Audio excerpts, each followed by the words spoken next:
The tallest man is my father. They look happy and everything as if they're living a normal life, and they're just... It's so far from the truth. This is really hard to see this picture because of what he believed in, and then therefore caused us to believe. A bunch of pain was caused, so much pain and loss. My father's teachings robbed all of us of our lives. We just never stood a chance to do anything different.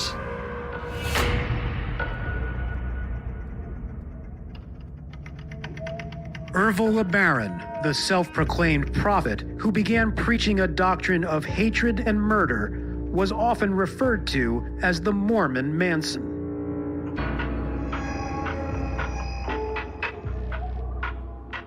Police believe those responsible for the murders are followers of the Church of the Lamb of God, but their identities are not known. I have never told my story completely like this. It's not an easy story to tell. Truth is, the right story has never been told. The whole story has never been told. It's only been told in parts. People just need to know the truth. But it's really hard.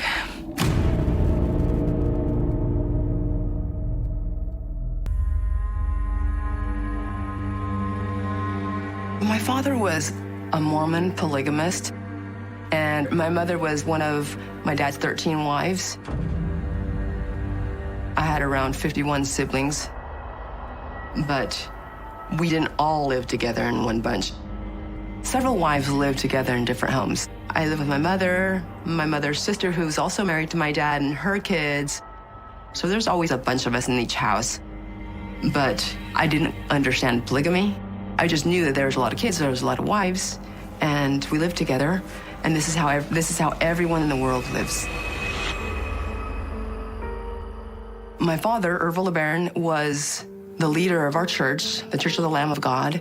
He was the one mighty and strong, which meant that he was kind of like what the Pope is. When I was growing up, we believed that he was God's representative on earth, which meant that we were extra special since we were the daughters of the prophet, and which also meant that we had a big obligation to do what was right because a lot was expected of us. It was our job to set and build the kingdom of God on earth.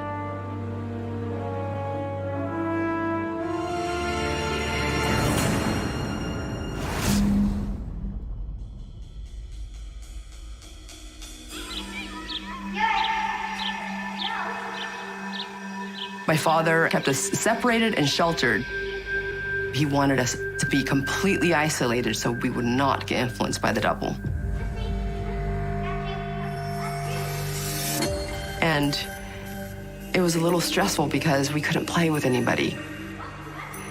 I remember being a loner, but it was hard to understand why. And there are so many rules. Our dad did not want us to watch any television, and we weren't supposed to listen to any radio music so our minds wouldn't get poisoned because that was worldly. But there was a moment that my mother brought a TV home. Hi. I got us a little surprise. A surprise? Mm-hmm. A little something for us. She said, as long as we don't tell anyone, keep it a secret. And so she allowed us to watch television. If nobody was around and we knew nobody was going to show up, then we just turned the television on. And we'd have to be sneaky about it and not get caught. I loved Gilligan's Island, and I adored and just fantasized about one day growing up to be Ginger. But I knew in my head we weren't supposed to want that. So I was always afraid that I was going to go to hell because I liked the worldly things.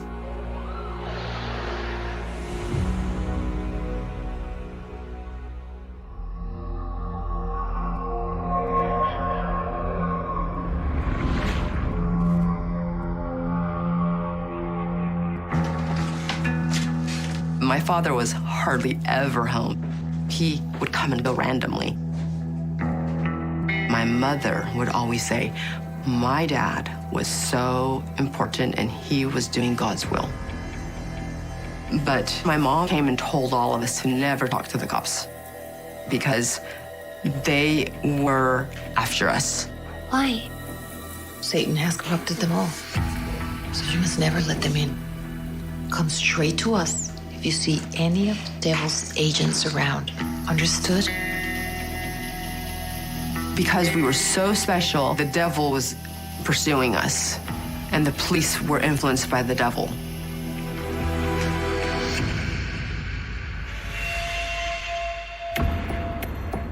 So somebody knocks at the door, and my brother, who was 10 years old, goes to answer the door, and it was a cop. Hello, son. Are your parents home?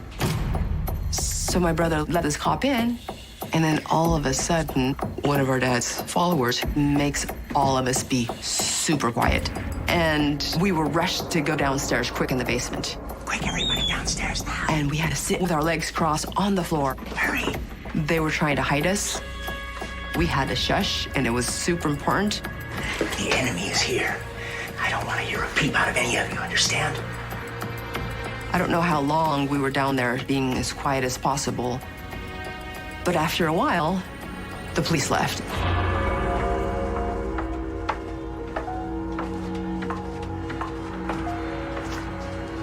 Once we were all alone again, since my brother opened the door, he got whipped so hard. How many times have we told you that? Because he let a cop in. This little guy is gonna get us all hung. We learned really quick, do not talk to the cops. You understand that? But I didn't understand that they were looking specifically for my dad. I believe they were persecuting us.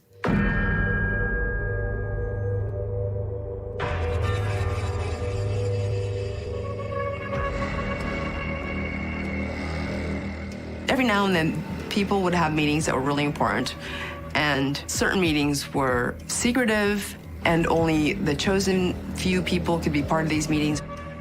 You know how the devil's agents have been harassing. One day, I got to be in a meeting where we were talking about why Dad really was being persecuted. I was in a small room with a few other of my siblings, and I found out that the reason why my dad was being looked for by the police was because of the murders he had ordered. No one wants to burn in hell forever. Your father is helping them atone for their sins. You know how. My dad not only believed in polygamy, he also believed in the law of blood atonement. Blood atonement comes from the idea that we believe that Jesus Christ died for our sins. However, there are some people that sinned so greatly that Jesus Christ couldn't atone for them, so they had to atone for their own sins by getting killed. And this would allow them to go to heaven. So in a way, it's a good thing because they wanted to go to heaven.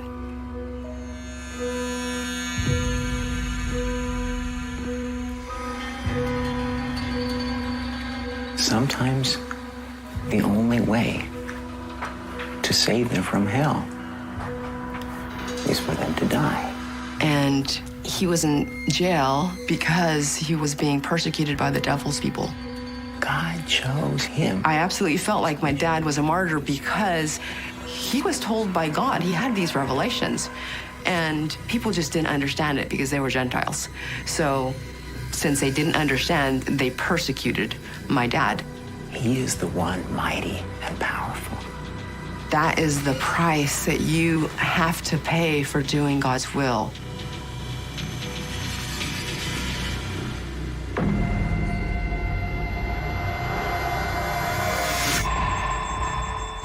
I was, like, I guess most children, very attached to my mother. I loved to be with my mother. Mom? One day, I woke up, and she was no longer there.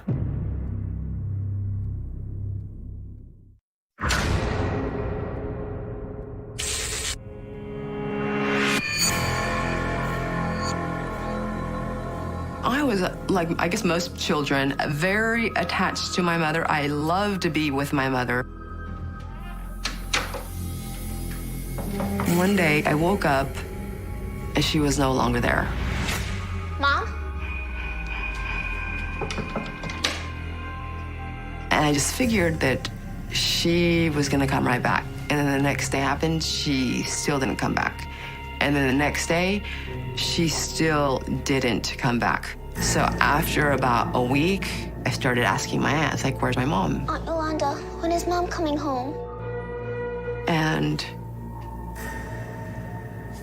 she said she's not coming back. So I had no idea if she was dead or alive. Most people assumed that she was dead. So they just put all her stuff in the dumpster. And she never came back.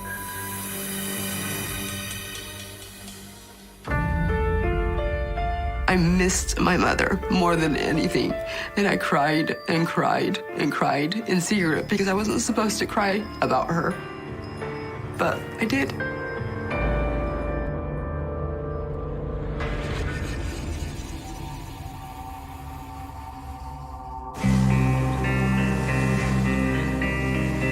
Once my dad was let out of jail, I was pulled out of school. Our dad decided that we all needed to be away from society. He didn't want his children being influenced by the world. We were the special, the chosen. Our minds had to be 100% pure.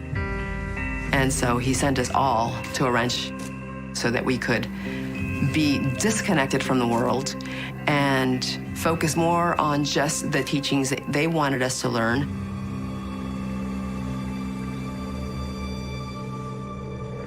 My children. One of the ways that we would get taught is an adult would get one of the books, like the teachings of the prophet Joseph Smith, our dad's writings, and we'd just gather in a circle and would be read to. I have traveled far beyond this ranch, and I have seen the world beyond. The world is riddled with depravity and sin. My dad would talk about there's this Armageddon war. Battle of Armageddon is what he called it. And we had to help save the world. Promise me, my children, promise, you will not allow the darkness in, that you will fight the wicked in the world. We're supposed to do our part because we want to make sure God knows that we are doing whatever it takes to be his servants on earth. We believed that we were God's soldiers. If you sinned against light, you had to get killed. And there were people that got killed because they sinned a lot. A part of me thought, oh my God, I'm not gonna make it, because I was afraid that I had sin within me because I couldn't understand the scriptures. And that's one of the reasons why I personally thought that I might get killed, because I was emotional and sentimental. And if you stray from this, if you allow the darkness in, if you betray the family, you face the wrath of God alone. I was petrified.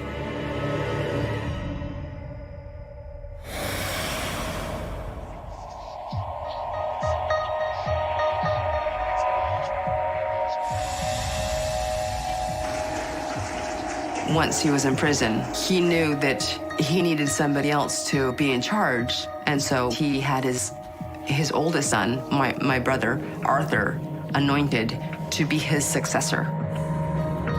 And said that when the enemy kills me, you're going to be in charge.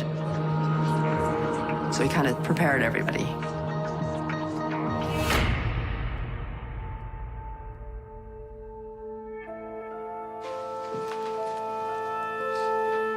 I all of a sudden noticed one morning that something was just not right with how people were behaving. Everyone was sad about something, and everyone was talking in low tones. And so I would look to one of my sisters and I said, what's going on? What happened? What do you mean, what happened? Didn't you hear about Dad? And she said, don't you know that our dad died in prison? And I was absolutely shocked. The news reported that he had a heart attack. Ervil LeBaron was found dead in this maximum security cell where he was serving a murder sentence. He apparently died of natural causes with no evidence of foul play or suicide. But we actually believed that he was killed. I was told that the enemy killed him. I don't understand. How could he just die? It was the devil's people. Since my father had anointed my brother Arthur, now Arthur had to figure out what God wanted us to do.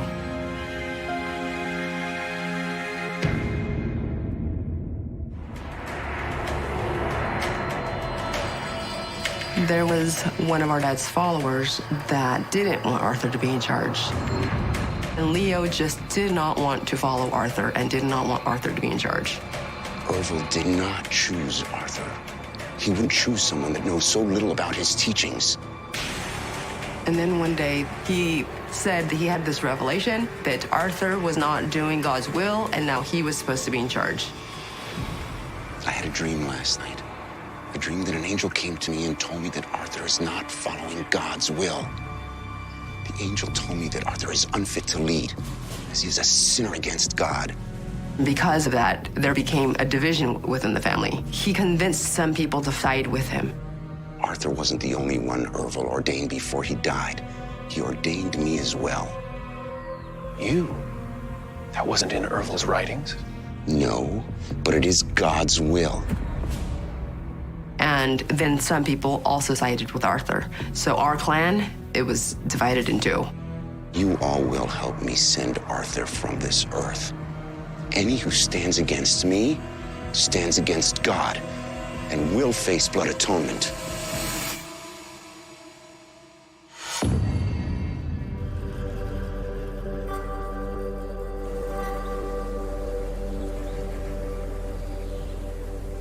It was early in the morning. Leo shows up with 4 other men. And the guys walk up to him. They're really serious. Hello, Leo. Arthur, What's going on? was hoping we could talk. Something was not quite right about the situation. This encounter was not normal. And Arthur extends his hand. All of a sudden, one of the guys grabs Arthur. One grabbed his hands and put him behind his back. Another one started punching him. He was wrestling, trying to get away. And all of a sudden, I just hear, "No!" Then I see Arthur run as fast as he can. Then one of those men there that were beating him up pulled out a gun, and then they shot him. They shot him about 5 times.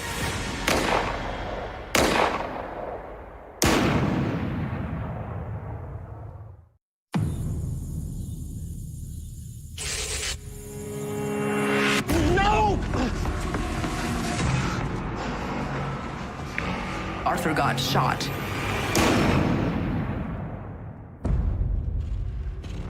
I just completely froze. It was devastating. They put him in the trunk, and they just drove off.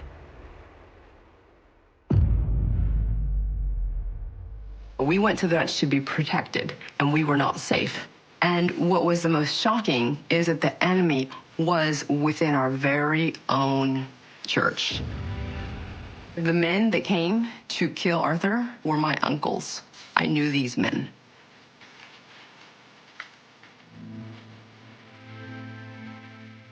This is Arthur. I really loved him a lot. I still miss him. Things would have been so much different with him around.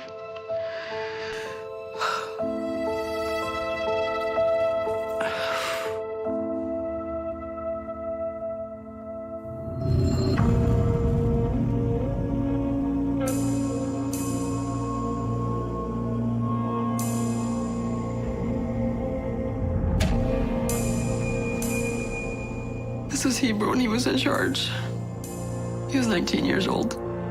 Him being anointed, he felt like that now he was a target. Once he was in charge, he went into soldier mode because he just had to start focusing on survival.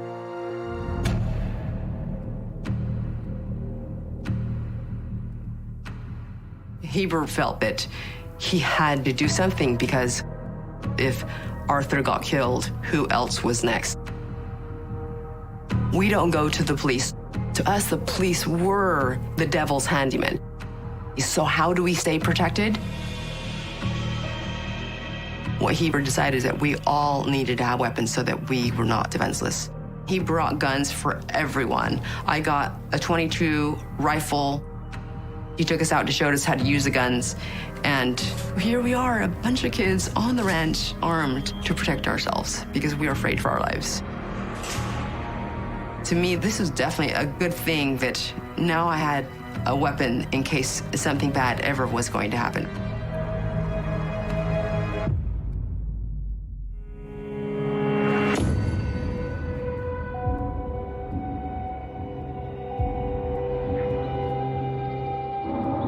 Shortly after Arthur got killed, I started noticing that there was people that just never came back again, never got talked about, and they were just gone. My Aunt Yolanda wanted to leave, and so she packed, and she was getting ready to leave. And Yolanda! Heber came to the ranch, and he decided to take Yolanda. Will you come with me, please? You can leave that. I just felt uneasy about it. I knew that something was not right. When Arthur was killed, Yolanda was on the ranch. She wasn't being proactive to help Arthur. Half of the people that I knew now needed to get their blood atoned because they were not on Arthur's side. She had to die for her sins. So he took her.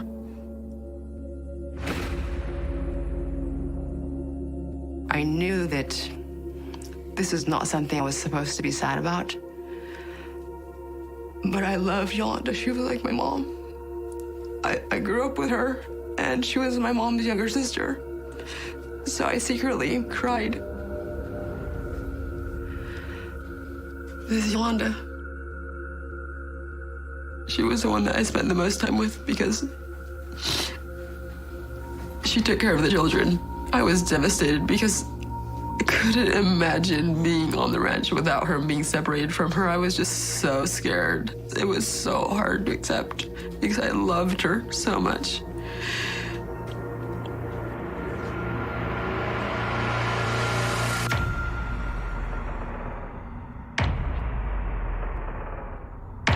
It became a blood battle. Those people that killed Arthur were also trying to kill more of the adults. And there were shootouts. It was early in the morning, and Heber was supposed to be on the ranch, but instead his wife was going to have a baby, and so he was in the city. And we were all alone, just a bunch of kids. You're done with that? Please go check on the laundry. Okay. I'm telling my sisters what we were going to do, the dishes, the laundry, what all the chores needed to happen. And one of my brothers comes over and says, "Oh my God, we are being attacked." I don't recognize them. And as I looked, I saw two men completely in black, armed with rifles, coming our direction. Run!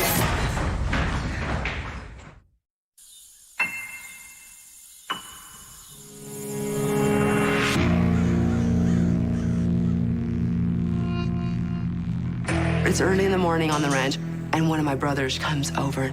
There's someone on the edge of the property. I don't recognize them. And as I looked, I saw two men completely in black, armed with rifles, coming our direction. It was the people that killed Arthur and didn't want Heber to be in charge. They were going to make us follow them or kill us. And I just yelled to my sisters, "Run!" And we just ran as fast as we could. They started running after us, and they said, "Stop, or I'll shoot." We found a hiding spot and hid.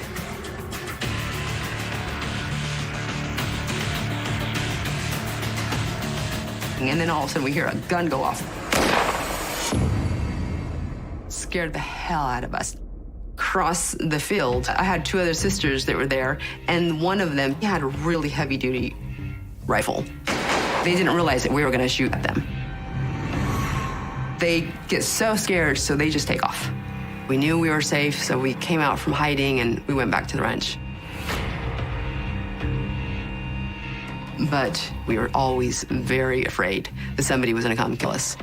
Someone had to guard all the time. We would take turns guarding as children.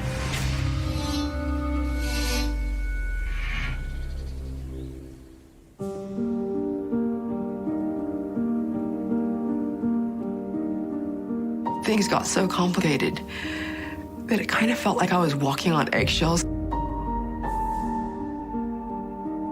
There was a quote that said, "Many are called, but few are chosen," and I was petrified. I just knew that there was no way I was going to make it. So I would sit my sisters down and I would tell them, look, I might not make it, you guys, because I just keep screwing up. If I ever commit a grave sin, and they tell you you need to blood atone me, you can't be afraid to do it. What? I would tell them, there might come a day you guys are gonna have to kill me, and it's gonna be okay. And don't worry about it. You have to listen to me. Because the thing is, if I needed to get killed, it would be a test for them. So my closest sisters, they would be tasked because it would be their test. Could they actually do it? Promise me. Do you understand? And so I would try to make sure that they're prepared if they were given that test and not chicken out. Because they would have a worse punishment. And that's why I would sit them down a lot and prepare them just in case.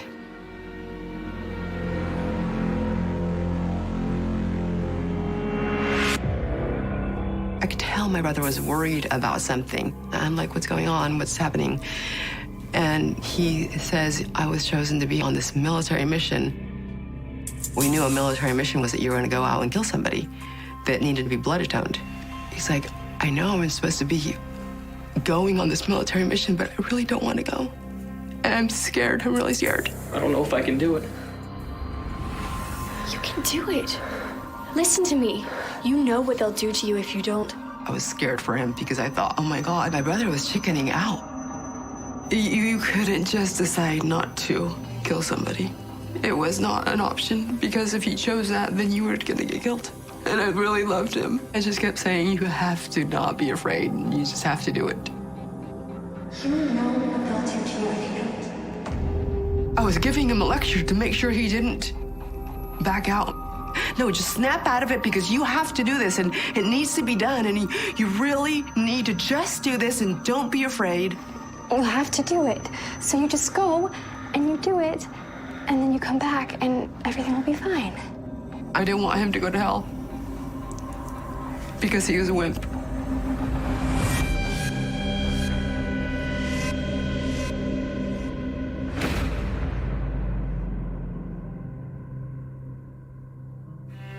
Former Mormons went on a killing spree provoked by the misguided belief in blood atonement. The murders all happened within 5 minutes of each other. Authorities say this may be the most violent Mormon polygamous sect in history. One of my dad's wives that was with us had a newspaper, and she was really upset. I knew something was wrong. I wanted to know what was going on, so one of my sisters took me aside. What is it? What's happening? They did it. And told me that they had killed Dwayne, Mark, and Ed.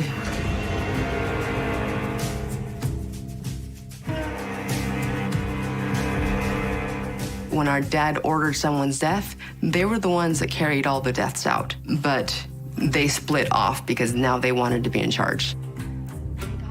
I was kind of relieved because we were threatened by them, but they screwed up on the mission. Something went wrong. She tells me that there's been a big mistake. They killed Dwayne's daughter, too. She wasn't supposed to be there. Oh, my God. The little girl got killed, and it was not supposed to happen.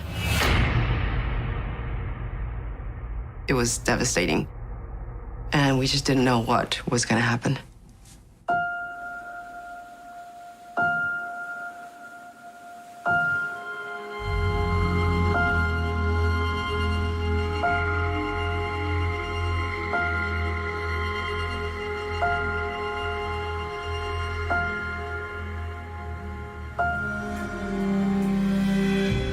Eventually, there became a time where everyone was hiding, and I was one of the oldest left, all alone with a bunch of kids. We had no idea when they were going to return, and things got really desperate. What do you do when you don't know what to do? So we decided, my siblings and I, that we were all going to get together and hold a prayer circle, that somebody was going to be praying 24 hours. We were not going to break the chain. We're all kneeling down.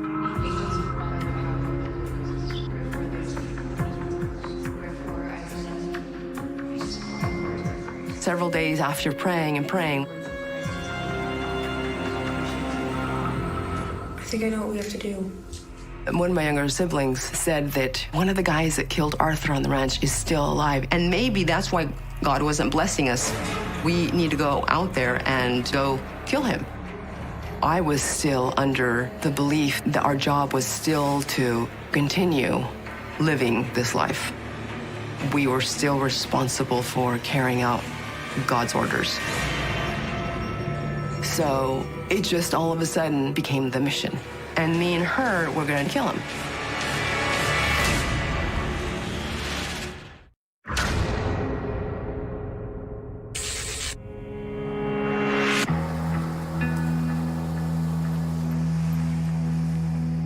One of the guys that had killed Arthur was still alive. And so the plan was drive over there and kill him. And so my sister and I drive 1,000 miles, and we were just praying that God could give us the strength to do this.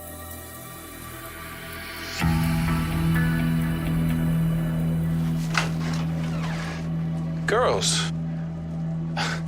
What a surprise. Is everything okay? He starts talking to us, and he said, hey, how are you doing? So we kind of started chit-chatting and trying to behave normally. Everything's fine. We just wanted to see if you'd heard from anyone. There's no one left at the ranch. It's so sad what's happened to the family. Where are my manners? Please, come in.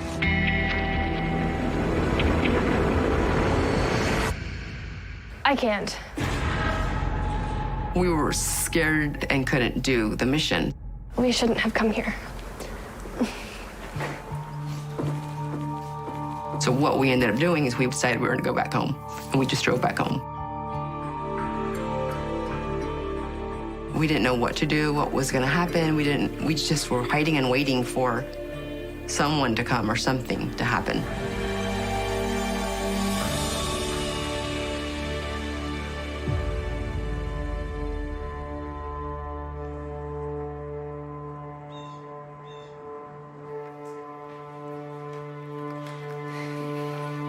Everything finally came to an end when my brother got to a point that he couldn't live this way anymore. Are you okay? No. And he convinced me to believe and to see that our religion, our church, really wasn't the real church. Blood atonement? The Battle of Armageddon, it's all fake. Dad never spoke to God. It was all a sham.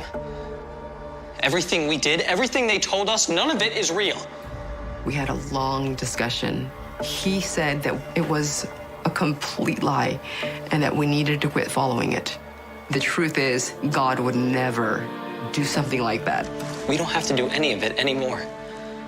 I was actually so relieved. I couldn't believe he was saying it. But I was just so relieved that finally it was over with. So what do we do now? Whatever you want. It was just the hugest turning point in my life. It completely turned everything upside down. We were too afraid to talk about the bigger things like killings. Things you just can't take back. You can't bring people back to life. It was devastating how much loss there was for no reason. For stupid religion that wasn't real.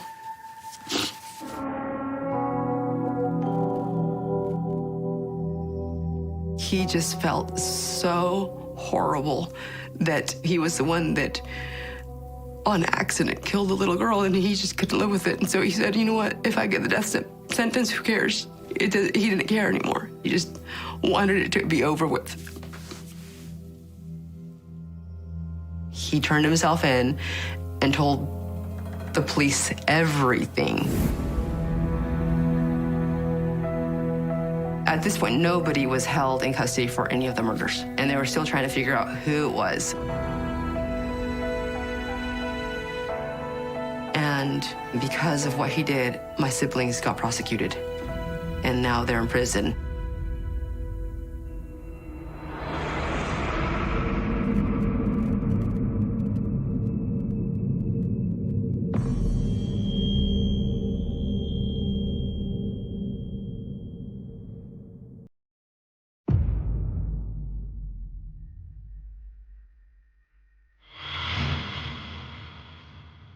Guess what? We found your mother. I was so shocked. Like, you found my mom? And they said that she was in a mental hospital, and she had been in a mental hospital in Fort Worth for 5 years. And they wanted to take me to go see her. You know, they put me in a waiting room. And then a doctor comes and puts my mother right next to me in the same waiting room. And I couldn't believe it. It was my mother. She looked the same, except just a little older. He tell me my daughter, Stephanie, is gonna come visit me today.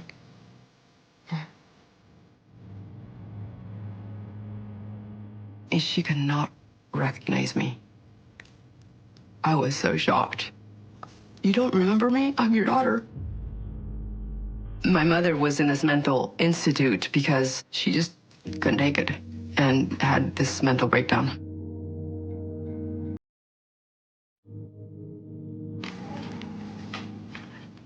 This is when they took me to go see her.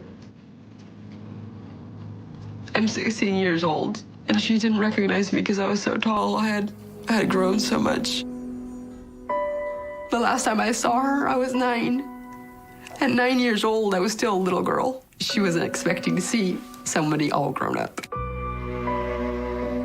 I had to convince her that I was her daughter. It took a while, but once she understood that I was her daughter, she was like beaming with pride. I just was so thankful that I at least got to see her one more time, because she actually passed away just a month later. She was really sick, and she was tired, and she laid down and passed away.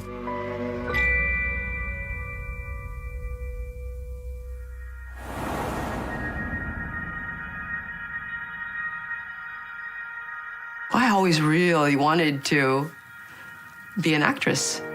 And now that we could do whatever we wanted, I actually moved to LA and pursued acting. What that did is expose me to the real world. Things that I never did, like go out and buy pretty clothes and go out and on a date and go to the movies. I loved it. But this was so devastating that I ended up not believing in God. For several years, I just proclaimed that I was an atheist. And, you know, God was not real. Now, I don't go to church, but I would consider myself a spiritual person. I do believe in goodness. I do believe that we're here to do good things. And I hope to do as much good as I possibly can, because we need to have LeBarons doing good and amazing things.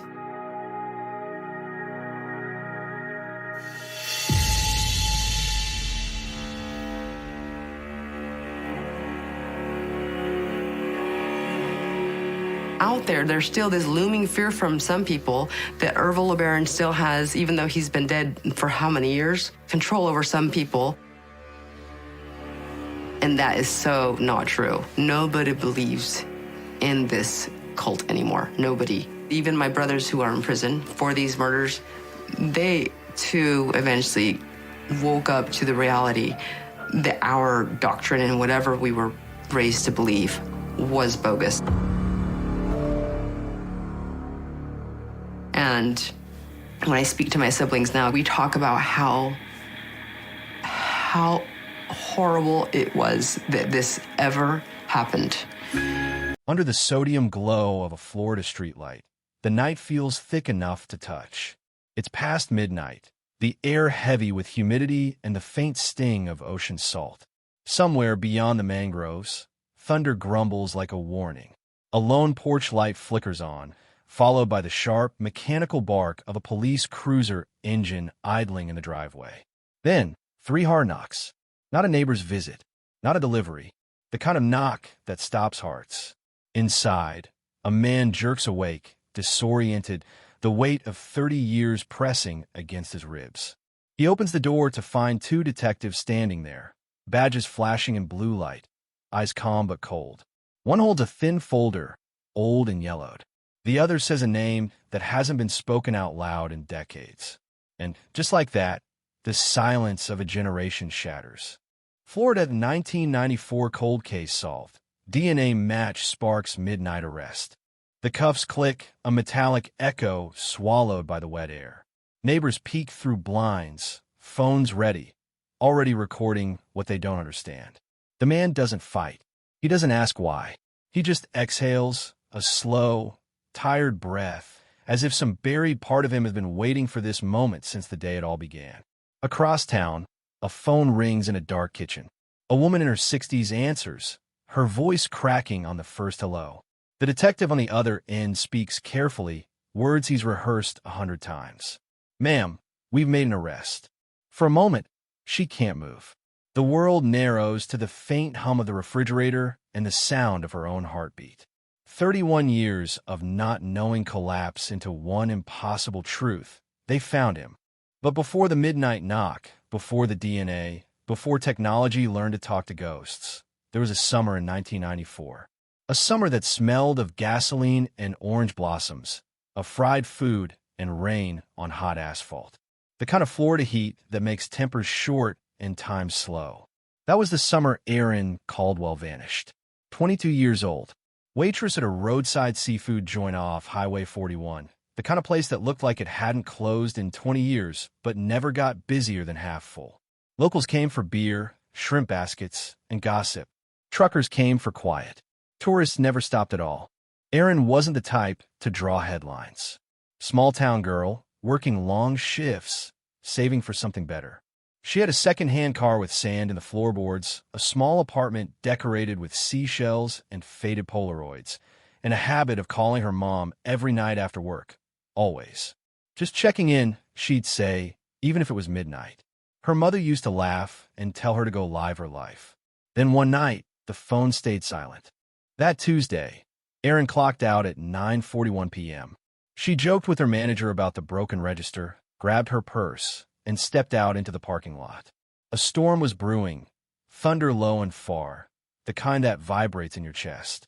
The only light came from the buzzing neon crab above the restaurant door, and a single truck idling too long in the back lot. A dishwasher later said he saw Erin there, unlocking her car. Said he thought someone was talking to her, a man, maybe, tall. Could have been a customer. Could have been nobody. He didn't hear anything strange. Didn't see her drive off. Just turned back inside. That was the last time anyone saw her alive. The next morning, a cook showed up early to open the place. Erin's car was still there, parked crooked behind the dumpster. The driver's door was unlocked. Her purse sat on the passenger seat, wallet untouched, keys still in the ignition. One shoe missing. The sheriff's office arrived before sunrise, the lot already filling with bystanders. Deputies strung up yellow tape that fluttered in the breeze. They dusted the car, photographed the ground, bagged a shoe they found 30 feet away. On the pavement near the bumper, a faint smear, dark, irregular, not oil. They sent it to the lab. Weeks later, it came back inconclusive. In a town that small, the story spread like lightning. The seafood place shut down for 2 days, out of respect or fear, no one could tell. Locals held search parties. Volunteers walked shoulder to shoulder through swampy brush, poking at the ground with sticks. They searched drainage ditches, abandoned lots, canal banks. They found soda cans, alligator bones, an old bicycle frame, but no Aaron. By the 5th day, the searchers were sunburned, silent, hollow-eyed. On the 6th, a fisherman found her. He'd been out before dawn, gliding through a narrow channel, choked with cattails. He saw something pale snagged against a branch, hair floating just below the surface. He called 911 with shaking hands. Deputies pulled her from the water just after sunrise. The current had carried her less than a mile from the restaurant. Her wrists bore faint adhesive marks. Her neck showed bruising. She'd been dead for days. The coroner's report listed cause of death as asphyxiation, possibly drowning, possibly both. They said she fought. They said she was strong. The funeral drew the entire town. The church overflowed with faces, some grieving, some curious, some pretending not to be afraid. Reporters came from Tampa and Orlando. The sheriff promised justice. The newspapers printed her photo, young, bright-eyed, smiling into sunlight she'd never see again. But behind the cameras, detectives were already running out of leads. There was no sign of forced entry on her car. No stolen items. No witnesses who saw her leave. The few suspects they did have, co-workers, ex-boyfriends, regular customers, all denied everything. One man failed a polygraph, then passed another. Another said he saw Aaron arguing with someone a week before she died. Couldn't remember who. Nothing solid. Nothing that could hold. The case went cold before summer ended. The file sat on a metal shelf in the sheriff's evidence room, thick with paper, thin on answers. Aaron's mother called the station every week. "Any news?" she'd ask. The deputies got used to her voice, the way she always said thank you even when there was nothing to thank for. Holidays came and went. Aaron's birthday passed in silence. Her room stayed the same, curtains drawn, bed made, clock still ticking on the nightstand. The world kept moving, but inside that house, time refused. In 2001, a new detective joined the department. Young, ambitious, obsessed with cases that refused to die. He found Aaron's file one night while cleaning old boxes. Something about her smile in the photo, the brightness against the dull, gray evidence folder, stuck with him. He asked permission to reopen the case. The sheriff said fine, but don't expect miracles. The detective started digging. He re-interviewed old witnesses, tracked down former co-workers, visited the overgrown site where her car had been found. He requested the physical evidence to be retested with modern DNA analysis. The lab found something, trace material that hadn't been processed correctly in 1994. A degraded sample, small but usable. He sent it to a new lab. Weeks passed, then months. The report came back with words both hopeful and cruel. Partial match found. Insufficient for identification. It wasn't enough to arrest anyone, but it was enough to remind everyone that the killer still existed somewhere under the same Florida sun. Years turned into decades. The restaurant changed names twice, then closed for good. The parking lot cracked and grew weeds. A convenience store was built where Aaron's car had once been found. People stopped talking about her, except in whispers. The Caldwell girl, they said, like she was a legend or a warning. Meanwhile, technology kept evolving. In 2017, the sheriff's office partnered with a new cold case unit specializing in genetic genealogy. They pulled Aaron's evidence one last time. That same old swab, preserved by accident, was sent to a private lab for sequencing. When the data came back, the system didn't match a suspect. It matched a family. A second cousin in Georgia, a distant relative in Alabama, another in Texas. The map of their DNA led investigators to one narrow branch of a single family line that pointed back to a man who once lived less than 10 miles from the restaurant. His name was Raymond Harlan. In 1994, he'd been a 30-year-old drifter doing repair work around town. Boats, trailers, anything that paid cash. He had no record, no wife, no kids, no real address. He'd been interviewed briefly back then, cleared without much scrutiny. But now, his bloodline sat at the center of the family tree that matched Aaron's evidence. Detectives began to watch him quietly. They found he was still in Florida, living under his own name, working maintenance at a golf course, leading a life so ordinary it almost hid the rot beneath it. They followed him for weeks. He drove to work, to the store, to a small bar every Friday where he drank the same beer alone. He had neighbors who called him polite. One even said he reminded her of her brother. The cold case team collected what they could: trash, bottles, cigarette butts. It only took one. When the lab results came back, the numbers were absolute. 1 in 10 trillion. A perfect DNA match to the sample recovered from Aaron's evidence. The detective who'd reopened the file sat in silence, staring at the report. He had chased this ghost for nearly 20 years. Now the ghost had a face. At 12:07 a.m., they moved in, quietly. No sirens until after. They wanted the element of surprise, the weight of justice landing like a hammer. Harlan opened the door half-dressed, squinting into the flashlight beams. "What's this about?" he muttered. The lead detective didn't answer at first. He just handed him the warrant. Then, softly, he said the name. Aaron Caldwell. The reaction was instant, just a flicker, but enough. A flash of recognition in the eyes. A memory he couldn't bury deep enough. They took him in, booked him, photographed him under the harsh white light that makes everyone look guilty. He asked for a lawyer, said nothing more. The press got wind of it within hours. By morning, the headline was everywhere. Florida 1994 cold case solved. DNA match sparks midnight arrest. The story ran on every local channel, then national. Aaron's mother stood outside her home, reporters crowding her porch. "I prayed for this," she said softly, "but I didn't think I'd live to see it."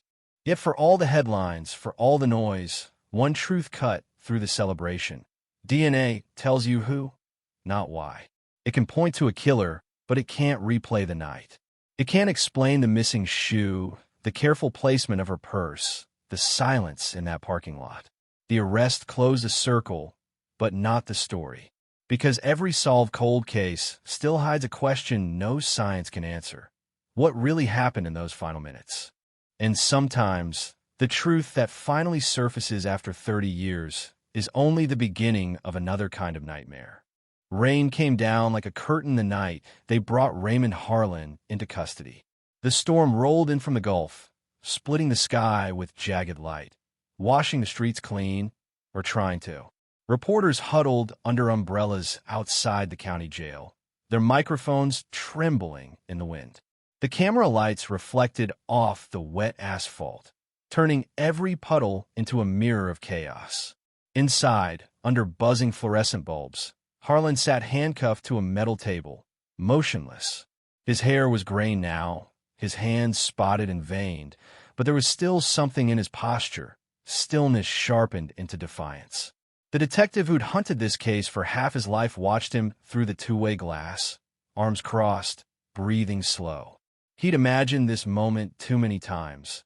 The confession, the breaking point, the truth. But Harlan didn't look like a man ready to confess. He looked like a man who knew the storm outside wasn't the first one he'd survived. They started the interrogation just after 2 in the morning. "No teatrix, no shouting."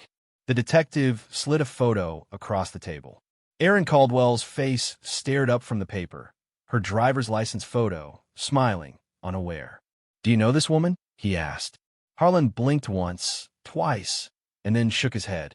"Never seen her." The detective didn't answer. He just laid down another photo, this one from the case file. The marsh, the body, the taped wrists. "You sure?" Harlan's eyes dropped, then lifted again, blank. "I said I don't know her." His voice was dry, steady, like someone reading a script rehearsed for years. The detective leaned back in his chair, studying him. "Your DNA says otherwise." For the first time, something flickered, just a shadow of movement in Harlan's jaw, a small clench. "That's not possible," he muttered. The detective slid the lab report forward. The words were black, final, mathematical, 1 in 10 trillion. The air in the room seemed to thicken. Harlan didn't touch the paper. He stared at it the way someone stares at a coffin being lowered. Disbelief and acceptance tangled in one. "I didn't kill anyone," he said finally, quiet, almost tender. "You think I did, but you don't know what happened." The detective leaned forward. "Then tell me, what had happened?" But Harlan didn't answer. He just smiled, the kind of smile that doesn't reach the eyes, and whispered, You wouldn't believe me if I did. Outside that room, in the hallway thick with stale coffee and adrenaline, officers whispered theories. Some said Harlan was a serial predator. Others thought it was personal, that he'd known Aaron somehow, maybe through someone else. One younger deputy, new to the department, asked if this meant the case was finally over. The older detective just looked at him and said, "A DNA match doesn't close a story. It just opens a deeper one." Because the truth was, even as they processed Harlan, more questions began to surface. In the days that followed, forensic analysts went through the old evidence again, box after box, bag after bag, relics of a crime scene frozen in time. They found inconsistencies tiny but dangerous. So the early logs didn't line up. Evidence numbers skipped. The swab that led to the match had been mislabeled in the chain of custody forms. Back in 1994, that could have been a clerical mistake. Now, it was a potential defense strategy. The district attorney's office started preparing for war, reviewing every inch of documentation. Meanwhile, the cold case team combed through Harlan's past, trying to build the story that the lab result had only hinted at. His records told a strange, fragmented life. Born in Alabama, moved to Florida in the early 80s. Worked odd jobs, mechanic, dockhand, handyman. He'd been in the area where Aaron was killed for less than a year. He rented a trailer from a retired sheriff's deputy, something that made more than one investigator pause. No major arrests, just a couple of minor assaults, both dismissed. No family, no friends anyone could name. He paid cash for everything. He left almost no digital trace after 2002. When they searched his house, they found almost nothing personal. A few tools, some old newspapers, an empty photo frame, a small wooden box with a lock broken long ago. Inside, folded carefully, was a yellowed clipping from 1994. Waitress found dead near marsh. The same story that had introduced Aaron's name to the world. It was hard to tell what the clipping meant. A trophy? A memory?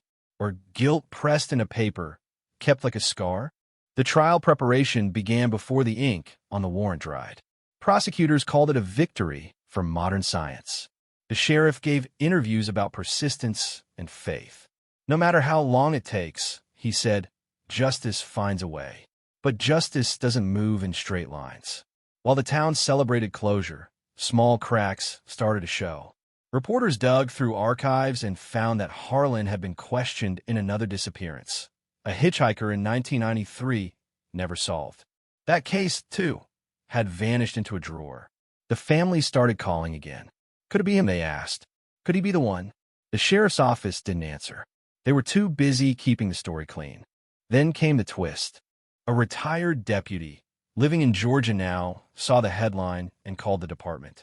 His voice on the line was shaky, old, uncertain.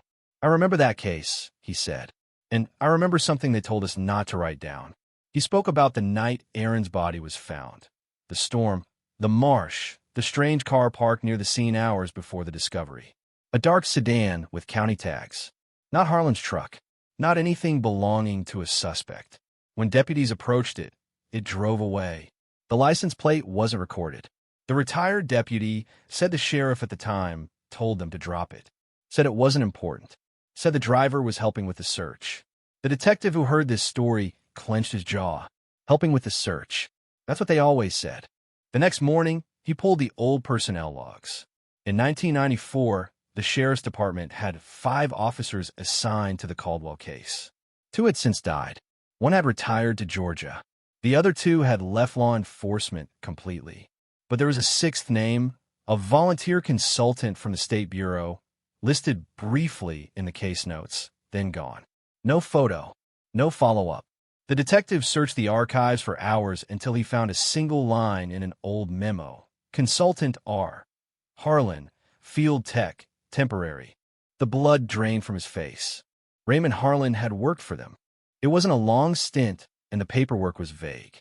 He'd been hired on a maintenance contract to repair vehicles at the sheriff's garage that summer. But he'd been around. He'd had access. The building. The evidence room.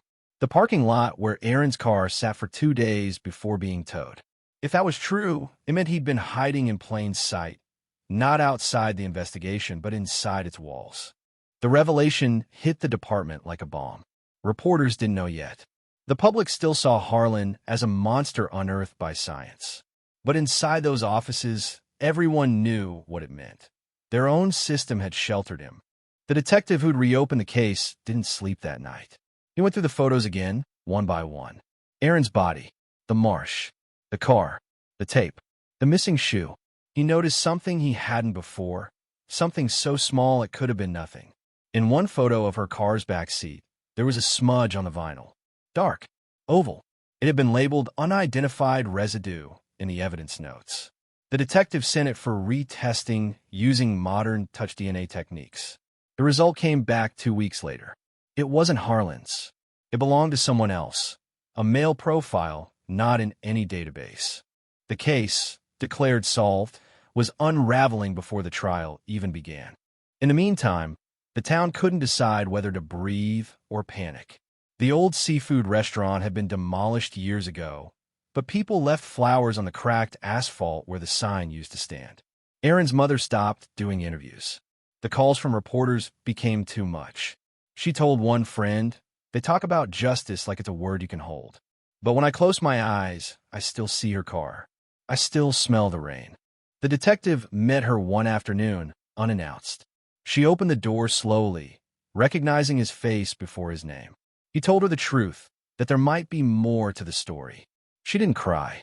She just nodded like she'd known it all along. "If there's another one," she whispered, "find him before I die." That same week, Harlan's attorney filed a motion to suppress the DNA evidence, claiming contamination and mishandled chain of custody. The judge scheduled a hearing. Reporters packed the courtroom. The detective sat in the back row, watching Harlan walk in wearing a faded jumpsuit, wrists chained, expression unreadable. When the judge asked if he had anything to say, Harlan looked straight ahead and murmured, "I didn't kill that girl." But when the prosecution showed him the evidence photo, the one of Aaron's car, his eyes shifted for just a second to the lower corner of the image, where a reflection in the window showed a figure blurred by rain. A man, a uniform. It wasn't him. The courtroom buzzed with whispers. The detective's pulse kicked. He'd looked at that photo hundreds of times, but never noticed the faint reflection, a shadow caught by accident, frozen forever in glass.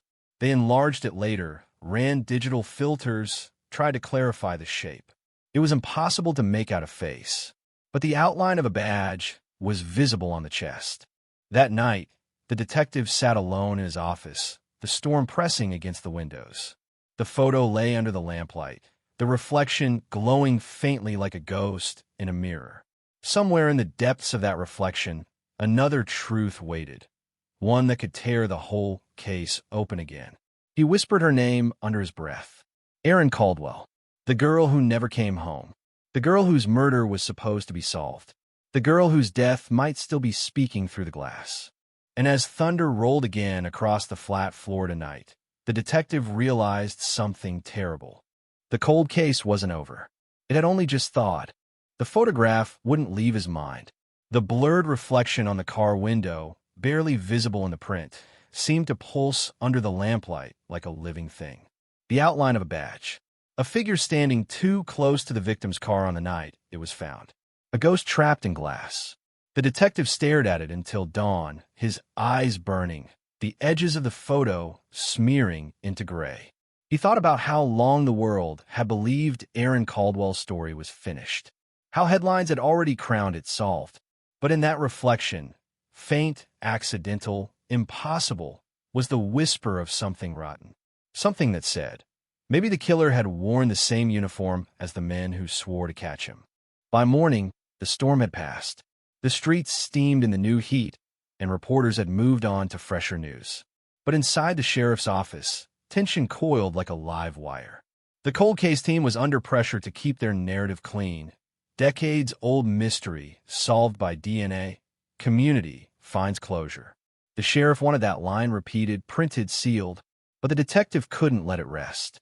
He took the photo, quietly, to a private forensic lab 2 counties away. He didn't file a request, didn't tell anyone. He just drove, rain still dripping off the highway signs, feeling the weight of the secret in his pocket. The lab technician was an old friend, one of the few who still believed evidence could tell stories people refused to. He scanned the photo in silence, adjusted filters, magnified pixels until they broke apart into noise. Then he leaned forward. "You see that?" he murmured. The detective did. Beneath the reflection of the badge, there was another shape, a nameplate. It wasn't readable, but the length and placement matched a sheriff's uniform, not a volunteer's. Could be anyone, the text said. Could be nothing. But they both knew that nothing had ruined careers before. The detective thanked him, pocketed the image, and drove home through a sunset the color of rust. That night, he pulled the old rosters again. In 1994, there had been 12 deputies active in the department. 10 men, 2 women. He cross-referenced who had been on duty when Aaron's car was found. 4 names. One stood out, Deputy Carl Brennan, patrol supervisor. Decorated. Retired in 2003. Moved to Naples. The same man who, according to the retired officer in Georgia, had ordered everyone to drop it when they spotted a county vehicle near the scene. Brenton, the kind of old-school cop who believed in instinct over paperwork. The kind who called evidence details and details optional. The detective felt the old familiar chill creeping up his spine. He knew this wouldn't be easy. Going after a retired officer was like walking into a church and calling the pastor a thief. But the case didn't care about politics. Aaron Caldwell deserved the whole truth, not the version that fit neatly on a press release. He drove to Naples 2 days later. The neighborhood was a quiet maze of pastel houses and palm trees. Brennan's name was still on the mailbox, painted over but faintly legible. The man himself answered the door, late 70s now, heavier, skin weathered like old leather. His eyes narrowed when he saw the badge. "You boys still chasing ghosts?" he said. The detective introduced himself, mentioned Aaron's case. Brenton's expression flickered, a brief crack. "That one again," he muttered. "I told everything I knew back then." Back then, the detective said evenly, "You were the one who logged the vehicle sighting near the scene. Except you didn't file a report." Brenton's face hardened. "That was 30 years ago. You don't know how it was. Half the department was chaos. We had hurricanes, robberies, 2 drownings the same week. You think I remembered every car that pulled up to that swamp?" The detective didn't look away. "Was it your car, Carl?" The silence stretched. Somewhere behind them, a sprinkler hissed. Brenton's jaw worked. Then, softly, "You're looking for monsters, son. And sometimes, when you dig deep enough, you start seeing them everywhere, even in the mirror." He closed the door. It wasn't a denial. That night, the detective filed a quiet request for Brenton's personnel record. It came back thin, sanitized, the way old files often are after too many hands have touched them. But buried in the transfer paperwork was one small note. Suspended for 3 weeks, July 1994, internal disciplinary action, reason redacted. The suspension had taken place days after Aaron Caldwell's murder. The detective's pulse kicked hard. He dug deeper, requesting archive correspondence from the State Bureau. Most were routine memos, training updates, fuel logs, personnel evaluations. But one stood out, a short letter from the former sheriff, dated that same month. Brenton. Keep internal. No further action. It was signed by Sheriff Leland Maris, the same man who had died 2 years earlier, hailed as a hero. The detective sat alone at his desk, the hum of the fluorescent light filling the silence. He looked at the photo again, the reflection, the badge. The blurred silhouette of authority standing next to the car where Aaron's body had been found. What if the killer hadn't just escaped justice? What if justice had been guarding him? The next morning, he visited the cold case evidence room. The walls smelled of dust and old paper. Rows of boxes labeled with names that no longer made headlines. He found Aaron's again, familiar weight, worn edges. He opened it carefully, leafing through the contents until he reached the log sheet from July 1994. One entry had been blacked out with thick permanent ink. He held it under the light, tilting the page.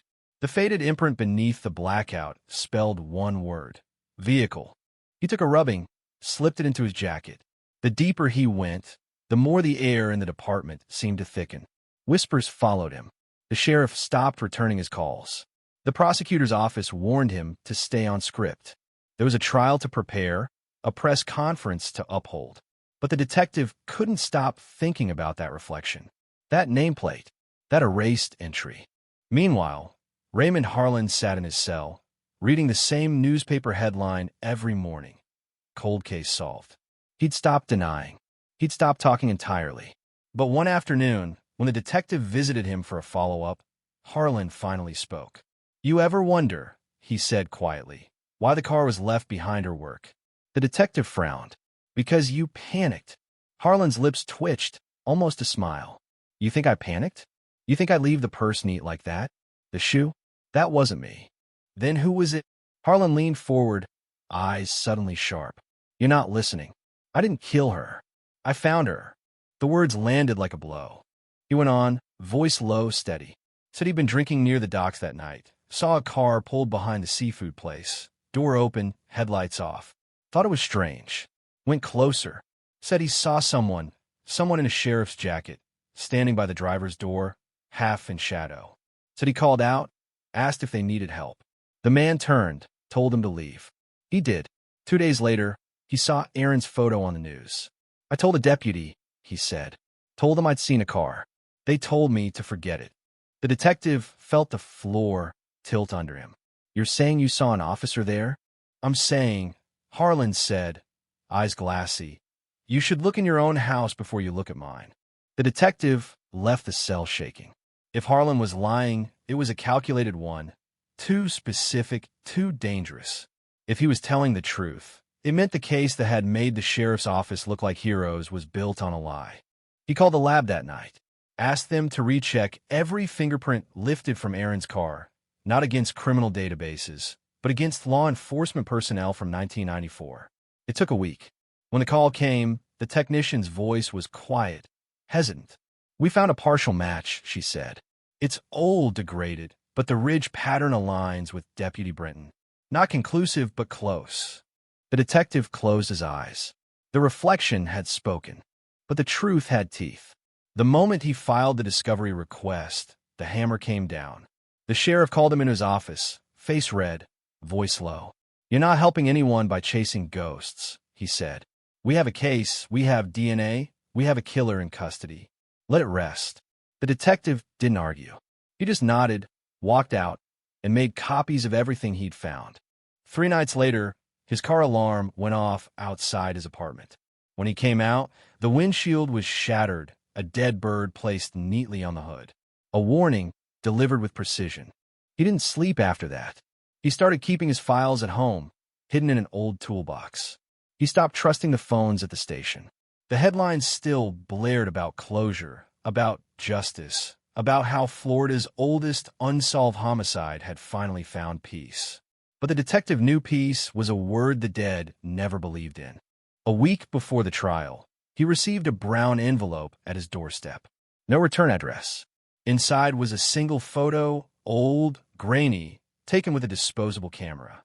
It showed a swamp, a police cruiser, and 2 men standing in knee-high water. One was clearly Sheriff Maris. The other, half-turned, was younger, taller, wearing a uniform with no nameplate. But in his hand, barely visible, was something silver. A necklace.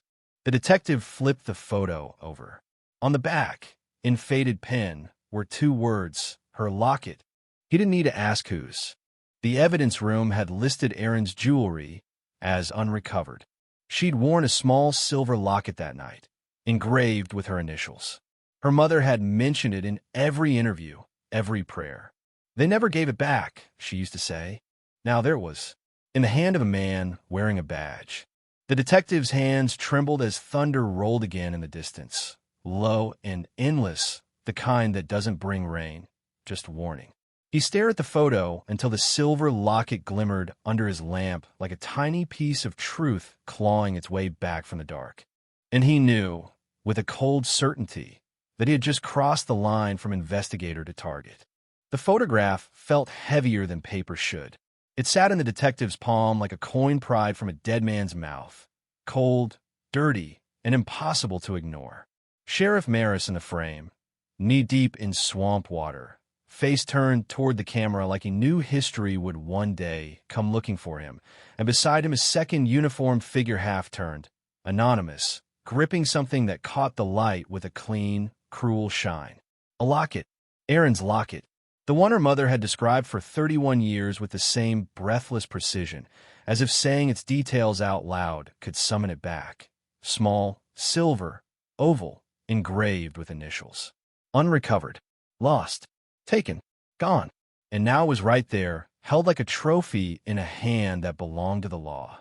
He drove with the photo tucked inside a folder under his seat, every red light feeling like a checkpoint, every pair of headlights in a mirror looking a little too patient. The dead bird on his hood hadn't been about intimidation. It had been about timing. A reminder. You're not alone. You're not invisible. And as he crossed the county line, the radio crackled with the same story on repeat. Morning anchors smiling as they said the words closure and justice like they were selling weather. The headline had already calcified into public truth. Florida 1994 cold case solved. DNA match sparks midnight arrest. People loved that sentence because it ended clean, but the photograph didn't end clean. The photograph bled into everything. He didn't go to the station. Not first. He went to Erin Caldwell's mother. The house looked smaller than he remembered, as if grief had gradually pressed the walls inward. A porch swing creaked in the light breeze. Wind chimes clicked softly like nervous teeth. When she opened the door, her eyes went straight to his hands, to the folder, to the weight he carried. She didn't ask him to come in. She stepped back automatically, like her body already knew it was about to hear something it had been bracing for since 1994. They sat at the kitchen table where the same phone had rung with the arrest call, where the same lamp cast the same warm pool of light over the same scratched wood. A framed photo of Erin sat near the salt and pepper shakers, her smile bright, permanent, unfair. The detective didn't start with speeches. He didn't cushion it. He slid the photograph across the table. Her fingers trembled as they touched the paper. Her eyes narrowed, then widened, then froze. Her mouth opened slightly, a soundless inhale. She brought a hand to her throat, like she could physically stop the past from entering her. That's hers," she whispered. The words came out thin, hollow. "That's her locket." She looked up at him, and the anger in her face didn't flare like fire. It spread like poison. Slow, certain. "Where did you get this?" He told her the truth. It arrived. No return address.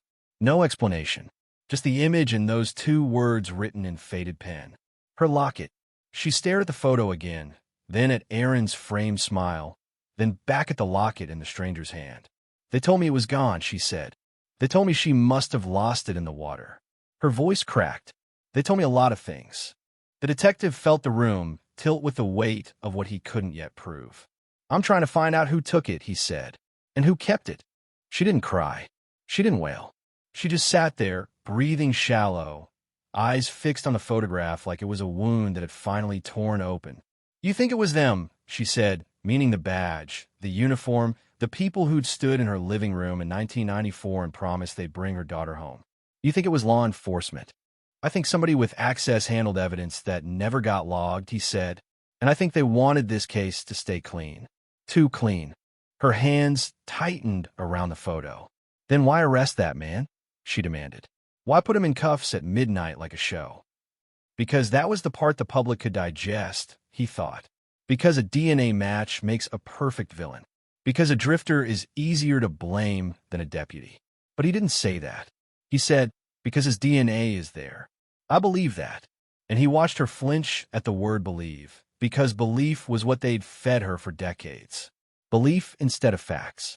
But DNA doesn't tell me who held her locket. It doesn't tell me who stood by her car in a uniform. She pushed the photograph back as if it burned. "Find out," she said, voice low, before they bury it again. When he left, dusk was sliding in, turning the street the color of bruised peach. He walked to his car and saw a sedan idling across the road with its lights off. It didn't move. It didn't flash. It just sat there, engine barely audible, like a predator resting. He got in, locked the doors, and drove away without looking back. The next day, he tried to do things the official way. He went to the prosecutor's office with a neat folder and an ugly truth, and he watched the assistant state attorney's face tighten as she flipped through the contents.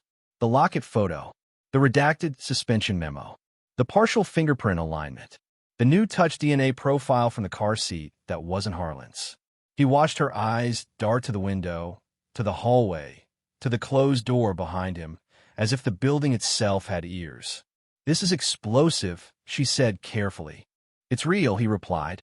"It's dangerous," she corrected, and her voice dropped. "Not to the case. To you."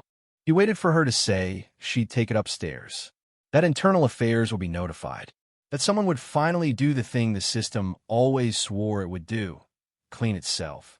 Instead, she slid the folder back across her desk like it was contaminated.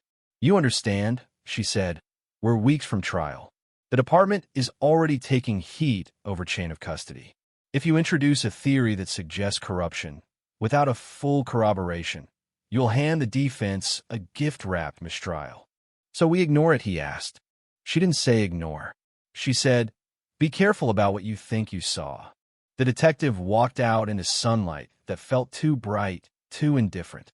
In a lobby, a poster hung on the wall with bold block letters. "Cold Case Unit. We never quit." He stared at it until the irony tasted like metal in his mouth. He didn't have the luxury of quitting. He had the luxury of moving quietly.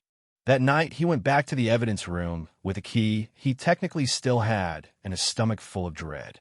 The building after hours sounded like a living thing settling. Pipes ticking, vents sighing, distant radios murmuring from patrol units out on the road. He signed it on the log because he still believed in leaving a trail when you weren't sure who else was watching. He opened Aaron's box again and laid everything out like a surgeon.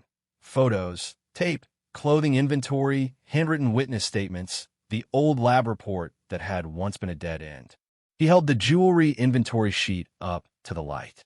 One silver locket, oval engraved. It said in Aaron's mother's handwriting on the original missing person form, and then beneath it on the department's copy, the word unrecovered stamped in hard ink like a judgment. He checked the property receipts. He checked the supplemental reports. He checked the evidence tags. No locket. Not once. Not ever. So if it wasn't logged, it wasn't lost. It was taken. He stood there in the fluorescent hum, imagining a young deputy in 1994 pocketing the locket, telling himself it was a souvenir, a punishment, a joke, a secret. He imagined Sheriff Maris seeing it and deciding it was better not to ask. He imagined the kind of silent deals that get made in small departments where reputations are currency and shame is a weapon. He imagined Deputy Brenton, decorated, respected, standing next to Aaron's car with rain sliding down his sleeves, deciding what story the town would be allowed to hear. A sound behind him snapped his spine tight. Not a footstep, a soft click like a latch settling. He turned fast, hand already moving toward his holster, and saw nothing. Just the evidence room door closed, the small window dark. He listened, nothing but his own breath. He opened the door and looked into the hallway. Empty, silent, but something in his gut told him he wasn't alone in the building, that someone was close enough to hear his thoughts. He locked the evidence room again and left quickly, folder under his arm, eyes scanning corners like a hunted man. Outside, the parking lot sat under moonlight, quiet and blank. Then he saw it, his car door slightly open. He froze. He knew he'd locked it. He knew the click of the lock, the muscle memory. He approached slowly, every nerve screaming. The interior light was on. The glove box hung open. Paper scattered on the passenger seat, like feathers ripped from a pillow. He slid into the driver's seat, heart hammering, and checked the folder he'd been carrying. Still there, still intact. But the toolbox in his trunk, where he'd hidden his backup copies, was open. Empty. They hadn't taken everything. Just enough. A message delivered without words. We know where you keep your insurance. We can make you defenseless. He drove home on roads that felt unfamiliar despite being the same streets he'd driven for years. He checked mirrors constantly. Twice he pulled into empty lots to see if anyone followed. No one did, or no one wanted to be seen. At his apartment, he didn't go inside right away. He stood by his car, staring up at his second-floor window. The blinds were drawn. The light was off. Normal. But normal was a costume now, and he'd learned to distrust costumes. He climbed the stairs quietly, key between his fingers like a weapon, and opened the door. The air inside smelled wrong, like aftershave that wasn't his, like someone else's presence lingering. His living room was tidy, but too tidy. A picture frame on the shelf had been turned slightly.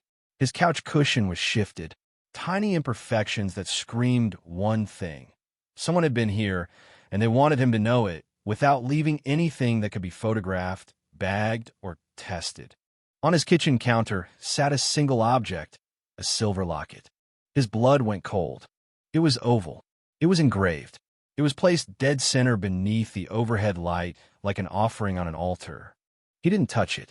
He just stared, unable to blink, as if blinking might make it disappear. The locket shouldn't be here. It should be in a thief's pocket, or buried, or locked in a drawer somewhere behind a badge. Yet here it was, in his home, on his counter, waiting for his fingerprints like a trap waiting for a foot. His phone vibrated. Unknown number. He answered without speaking. A voice on the line, low, calm, familiar in a way that made his stomach knot, said only 4 words, "Stop digging," or drown. The call ended. The detective stood alone in the quiet apartment, staring at Aaron Caldwell's locket shining under the kitchen light, realizing with sick clarity that the cold case hadn't just thawed. It had reached out, stepped into his life, and wrapped its fingers around his throat. The locket sits on the counter like a piece of the moon cut loose and dropped into his kitchen. Silver, oval, cold, too clean to belong to the swamp, too bright to belong to a dead girl's final night. The overhead light turns it into a spotlight, and the silence around it feels staged, like the room is a set, and he's the only actor who didn't get the script. He doesn't touch it. He doesn't even breathe close to it. He stands there with his hand hovering in the air, fingers twitching, every instinct screaming the same word, trap. Because if someone wanted him to have Aaron Caldwell's locket, they could have mailed it. They could have left it on his car again. They could have thrown it in his yard. But they didn't. They came inside. They crossed his threshold. They rearranged his life by inches and left the one thing that could poison him sitting in his own light, waiting for his skin, his oils, his prints. Stop digging, or drown. The voice on the phone wasn't a threat thrown in anger. It was measured, controlled, like a man who's issued orders for decades and is used to being obeyed. He backs away, slow, eyes never leaving the locket, and reaches for the drawer by the sink. He pulls out a roll of plastic bags, a pair of cheap dish gloves, then stops. Dish gloves will leave fibers. Dish gloves will smear. He freezes, listens for the soft creak of floorboards, for the faint tick of a cooling engine outside, for any sign that the person who placed it there is still close enough to watch his reaction. The building is silent. Even the neighbor's TV, usually blaring late-night game shows, is quiet. He pulls his phone out, thumb hovering over the call button, and realizes something that makes his stomach sink. If he calls the station, he doesn't know who answers. If he calls the sheriff, he doesn't know who listens. If he calls anyone inside the system, he might be handing the locket, and his fear, directly to the people who planted it. So he calls the only person he trusts who doesn't wear a badge. "Don't talk," he says when the call connects. "Just listen. I need you awake. I need you now." His friend at the private forensic lab doesn't ask questions. He hears the tone. He hears the tightness around every word. "Where are you?" he asks. "At home. Someone got in. They left something. I can't touch it." A pause. "Is it from her case?" Another pause, longer. "Yeah," the detective says, voice barely above a whisper. "It's hers." He keeps his eyes on the locket while he speaks, as if it might move on its own. "Tell me what to do," he says, hating the helplessness in his own mouth. The technician exhales slowly, the sound of a man thinking in fast circles. "Don't bag it with anything you own. Don't use household gloves. Cover your hands with clean plastic, like sandwich bags, wrap them tight, and then pick up the locket by the hinge. Minimal contact. Put it in a clean paper envelope if you have one. Not plastic. Paper breathes. Plastic traps moisture. Moisture ruins trace. Do you have paper?" The detective's eyes flick to the mail on his table. Bills. Junk coupons. A plain white envelope from a credit card company. Paper. He nods even though the technician can't see him. Yeah. And don't bring it into any government building, the technician says. Not yet. Bring it to me. Back entrance. No lights. No records.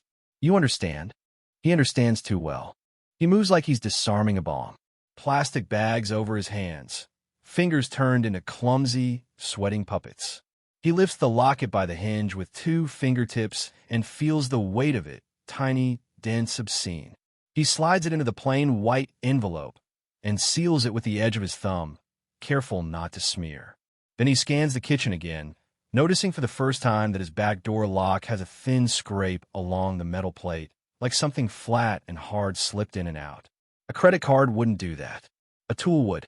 He keeps the envelope pressed against his chest as he steps into the hallway and locks his apartment behind him. The stairwell smells like detergent and old cigarettes. He listens at the landing before he descends, heart pounding hard enough to hurt. No footsteps, no voices. He goes down anyway, one step at a time, expecting headlights to flare on him the moment he reaches the bottom. Outside, the parking lot is still. Too still. A cat darts between cars and vanishes. The streetlight hums. In the distance, a train horn moans like something grieving. He gets into his car and sits for a moment, hands on the wheel, staring at the windshield where the dead bird's shadow seems to linger in his memory. He checks the mirror. One car pulls out at the far end of the lot, slow, casual. He can't tell if it was waiting or just leaving. He drives anyway. He takes the long way, the way that loops through neighborhoods with too many turns, the way that makes it obvious if someone follows. He watches headlights. He watches the same taillights. Twice he changes lanes for no reason. Once he makes an unnecessary U-turn. No one sticks with him, or no one wants to be obvious. The fear that someone is following is bad. The fear that someone doesn't need to follow because they already know where he's going is worse. The lab sits behind a strip mall, unmarked from the road, quiet as a confession. The technician meets him at the back entrance wearing gloves and a face that's already set into a grim line. The detective hands over the envelope without a word. The technician takes it like a priest receiving a relic. He slides it into a sterile tray, then looks up. You're shaking, he says. I'm not, the detective lies. They work fast. No small talk. No comfort. The technician photographs the envelope, the seal, the locket as it's removed and placed under a bright ring light. Under magnification, the silver surface looks scarred, micro scratches like tiny roads leading nowhere. The technician swabs the hinge, the clasp, the engraved initials, each stroke careful, methodical. Then he does something the detective didn't expect. He weighs in his palm and listens to it. Do you hear that? He asks. The detective leans in. At first, nothing. Then a faint metallic whisper, like something loose inside. It opens, the technician says. The detective's throat tightens. It was never recovered, he says, more to himself than to the room. The technician points to the clasp. There's a tiny smear of something dark lodged in the seam. Old, dried, stubborn. Could be dirt, he says. Could be blood. Could be nothing. But whoever handled this didn't clean it like a souvenir. They kept it like a secret. He cracks the locket open with a plastic tool, no metal contact, and the hinge gives with a soft click that feels far too loud in the sterile room. Inside, there's no photo, no childhood memory, no lock of hair, just an empty oval frame, and pressed behind it, folded tight, a strip of paper so old it looks like skin. The detective inhales sharply. The technician slides the paper out with tweezers, unfolds it in stages, flattening it beneath a glass plate. Under the light, the writing emerges, faded, smeared, but legible enough to punch. It's a set of numbers, not a date, not a phone number, something else. Short, structured, a radio code. The technician looks at the detective. You know what this is? He asks. The detective stares at the numbers until they swim. He feels the air leave his lungs, because he recognizes the pattern. 10 codes, the shorthand cops use, the language of patrol cars and dispatchers and midnight calls. Aaron's locket wasn't just stolen. It was used like a container, a hiding place for something someone in law enforcement would understand without explanation. And suddenly the locket isn't just evidence of corruption. It's a message across time. A breadcrumb dropped into the swamp and retrieved years later, placed in his kitchen like a loaded gun. He photographs the paper. He copies the numbers by hand.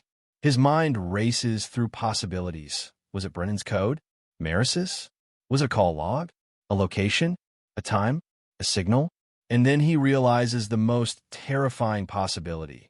It could be a dispatch reference to the night Aaron disappeared, a record that never made it into the file, a record someone hid because it led somewhere they couldn't let the public see. His phone vibrates again. Unknown number. Same pattern. He doesn't answer this time. He lets it ring and ring until the screen goes dark. Then, as if the caller is standing close enough to hear his heartbeat, the phone buzzes with a text.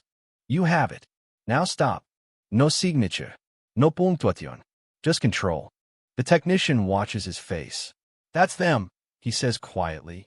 The detective nods, swallowing hard. They know, he says. They know I moved it. They know I opened it. The technician's eyes harden. Then you can't go back to your apartment, he says. You can't go back to your station. You can't trust anyone who asks you where you've been. The detective stares at the locket, now sitting open under the lab light like a tiny mouth revealing teeth. If I run, he says, she loses again. The technician doesn't argue. He just hands over the swab vials and the photographs, sealed, labeled real. Then don't run, he says. But don't stand still. The detective drives out of the lab's back lot into a night that suddenly feels crowded, every passing car potentially carrying eyes. He heads toward the only place that might still have the truth stored in a way no one could erase. The dispatch archives. Old tapes, old logs, old calls recorded on systems so outdated they were forgotten by the people who'd once used them to bury things. He parks behind the county communications building and sits in the dark, watching the door. The building is quiet at this hour, but not empty. Someone always works nights. Someone always listens.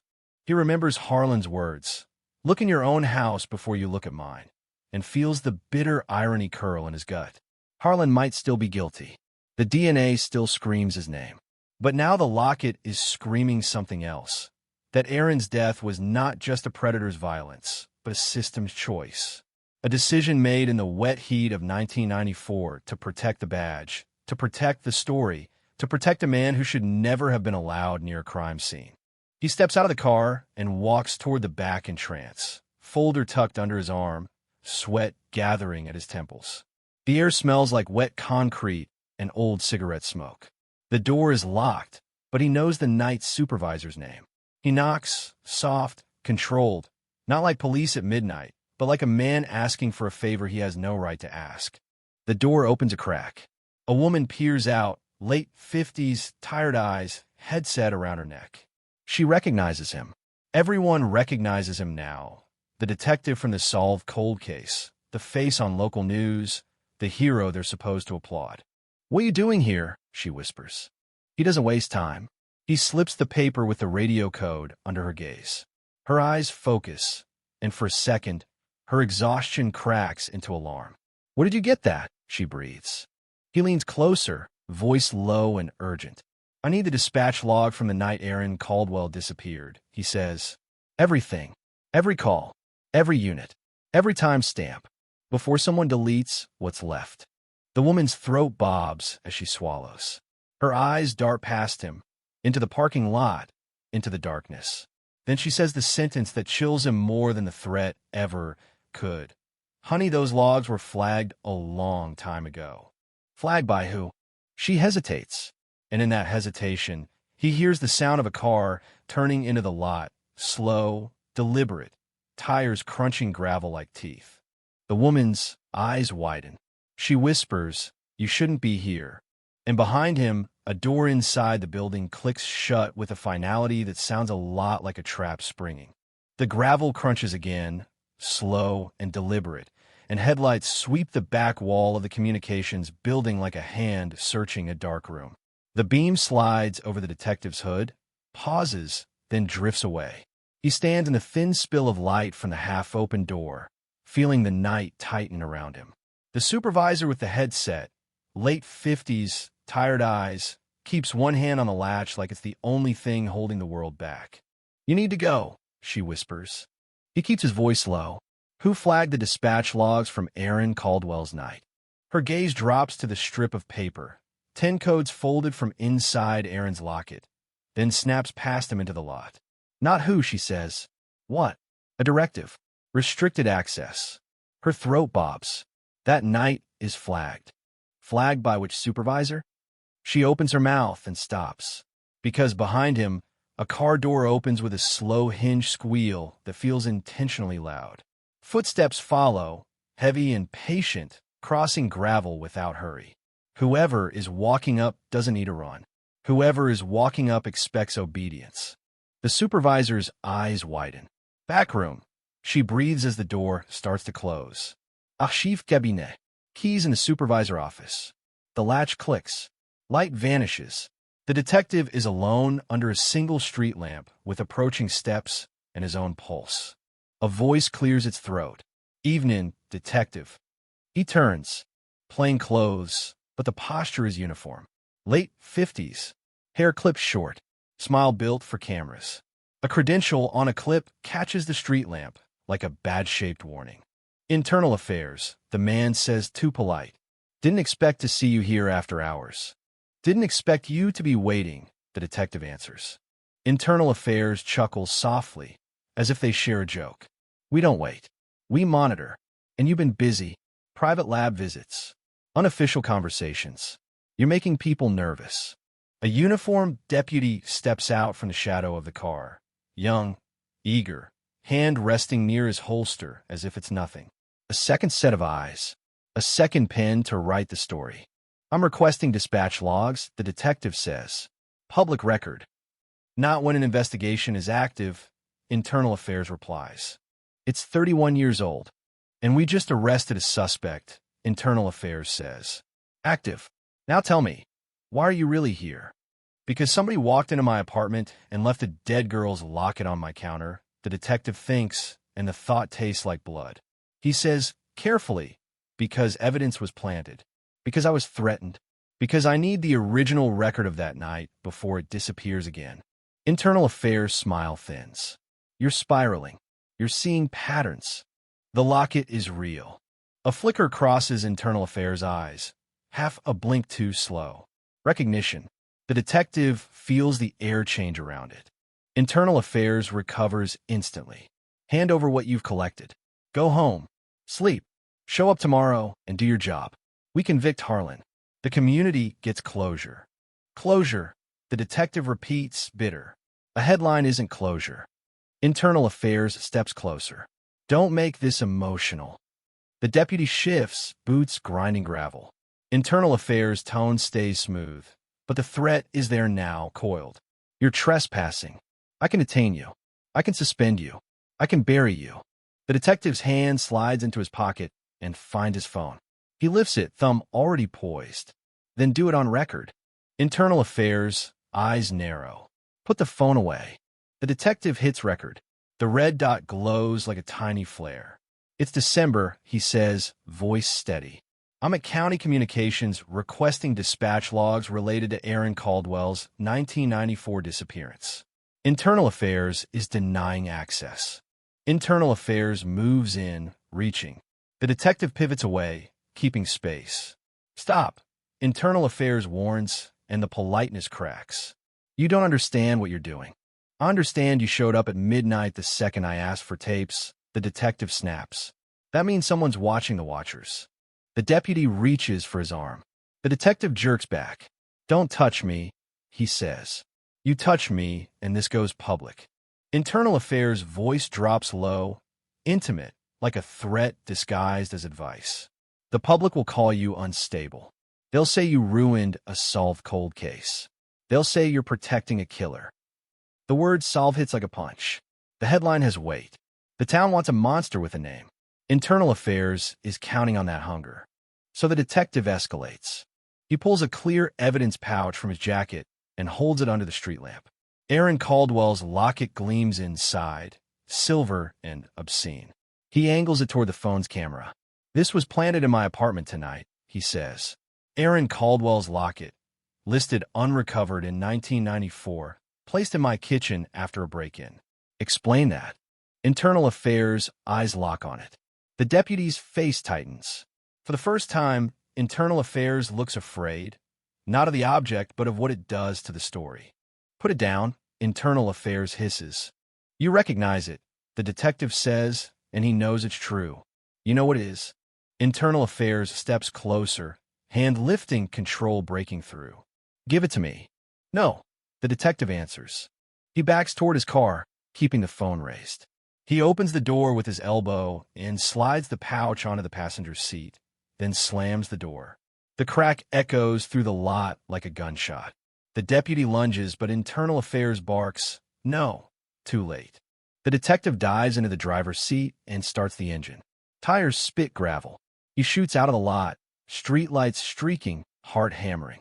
In the mirror, headlights flare. Internal Affairs is following now. It isn't a movie chase. It's fear and physics. Wet patches. Potholes. One red light he runs because stopping feels like dying. He doesn't drive home. Home is compromised. He drives to the only person in town who lives for official cracks. The newspaper's night editor, the one who files records requests like other people file complaints.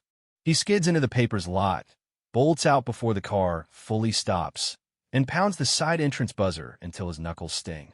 Behind him, the pursuing headlights swing into the lot, too fast, too close. He hears a door open. A voice snaps through the intercom. Who is it? It's me, he gasps. Open up. A beat. Then the lock buzzes. The door gives. He slips inside and slams it, shoulder against metal as fists pound from the outside. Controlled, not frantic, as if whoever is out there expects compliance.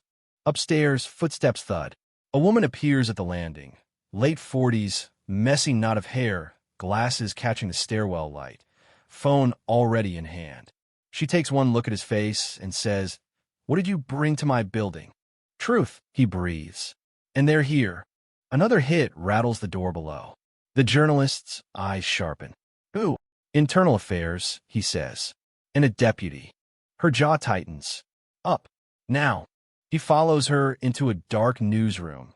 Rows of sleeping monitors, the smell of ink and old coffee. She locks an interior door and wedges a chair under the handle like she's practiced. "Talk," she says. He sets his phone on her desk, recording still running, and places the locket pouch under her lamp. The silver catches light and throws it back like a signal flare. Her breath catches. "That's evidence," she whispers. "That's Aaron Caldwell's missing locket," he says. "It was planted in my apartment tonight. There was a 10-code slip hidden inside. Dispatch logs for 1994 are flagged. And Internal Affairs showed up the second I asked for them." Downstairs, the pounding stops. Silence pours in, thick and wrong. Then a calm voice calls from behind the building door, rehearsed again, gentle again. "Detective, open up. We need to talk." The journalist leans closer to the locket, eyes wide with cold understanding. "If this is real," she murmurs, "it's not just a cold case. It's a cover-up." The detective looks toward the dark window. Headlights glow in the lot like watchful eyes.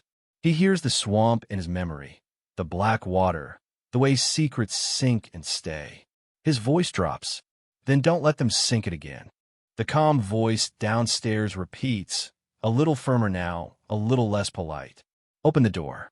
The journalist's fingers hover over her keyboard, over the send button, over the power a headline has when it turns on the people who thought they owned it. The detective stands beside her desk with Aaron's locket between them like a blade, and he realizes the drowning threat wasn't just for him. It was for anyone who tried to make the past breathe. The voice downstairs is calm, almost kind, the kind of calm that belongs to men who have never had to raise their volume to get what they want. "Detective," it calls again through the metal door. "Open up. We need to talk." In the dark newsroom, the words don't echo so much as seep into everything, into the stale coffee smell, into the humming printers, into the quiet glow of exit signs. The journalist stands over the locket like it's a live ember, her glasses catching the lamp's circle of light. Outside the windows, headlights sit in the lot like unblinking eyes. Inside his chest, the detective's heart is too loud. He feels it in his throat. He wants to believe the building is thick enough to keep them out. But he's already learned this week that locks are suggestions, not barriers, when the people on the other side have authority. The journalist's fingers move fast. She doesn't ask permission. She doesn't need it. She slides the phone closer, watches the red recording dot, then taps her keyboard and pulls up an internal contact list that isn't supposed to exist. If Internal Affairs want a private conversation, she whispers, we make it public. He expects her to call the sheriff. She doesn't. She opens a live stream window with a local news template, then hesitates, eyes narrowing. If I go live from our station, she says they'll kill the feed. They'll call my publisher. They'll threaten our license. Her eyes flick to the locket. But I can send. Send to who? He asks. She meets his gaze. Everyone. Her cursor hovers over a distribution list labeled national. Partners, syndication, out-of-state outlets that don't owe favors to this county. The detective feels a flash of relief, sharp as a blade, immediately followed by fear. If this leaves the building, there's no putting it back. If this goes out, the people in that parking lot won't be asking anymore. They'll be taking. The voice downstairs rises a fraction, the velvet peeling back. Open the door. Last time. The detective steps toward the window and peers between blinds. He sees two silhouettes near the entrance, one in a collared shirt, one in uniform. Internal Affairs and his muscle. But there's a third shape now, standing back by the car, smoking. The ember glows red. The posture is relaxed, almost bored, like he's seen this scene before and knows how it ends. The journalist whispers, do you recognize him? The detective stares. The angle is wrong. The night hides faces.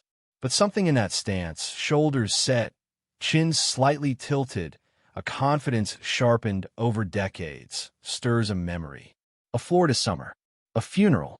A deputy stepping away from the grieving line with a cigarette and a look that said he didn't believe in anyone else's pain. He feels his gut tighten. Maybe, he says. Downstairs, the lock clicks. Not a heavy slam.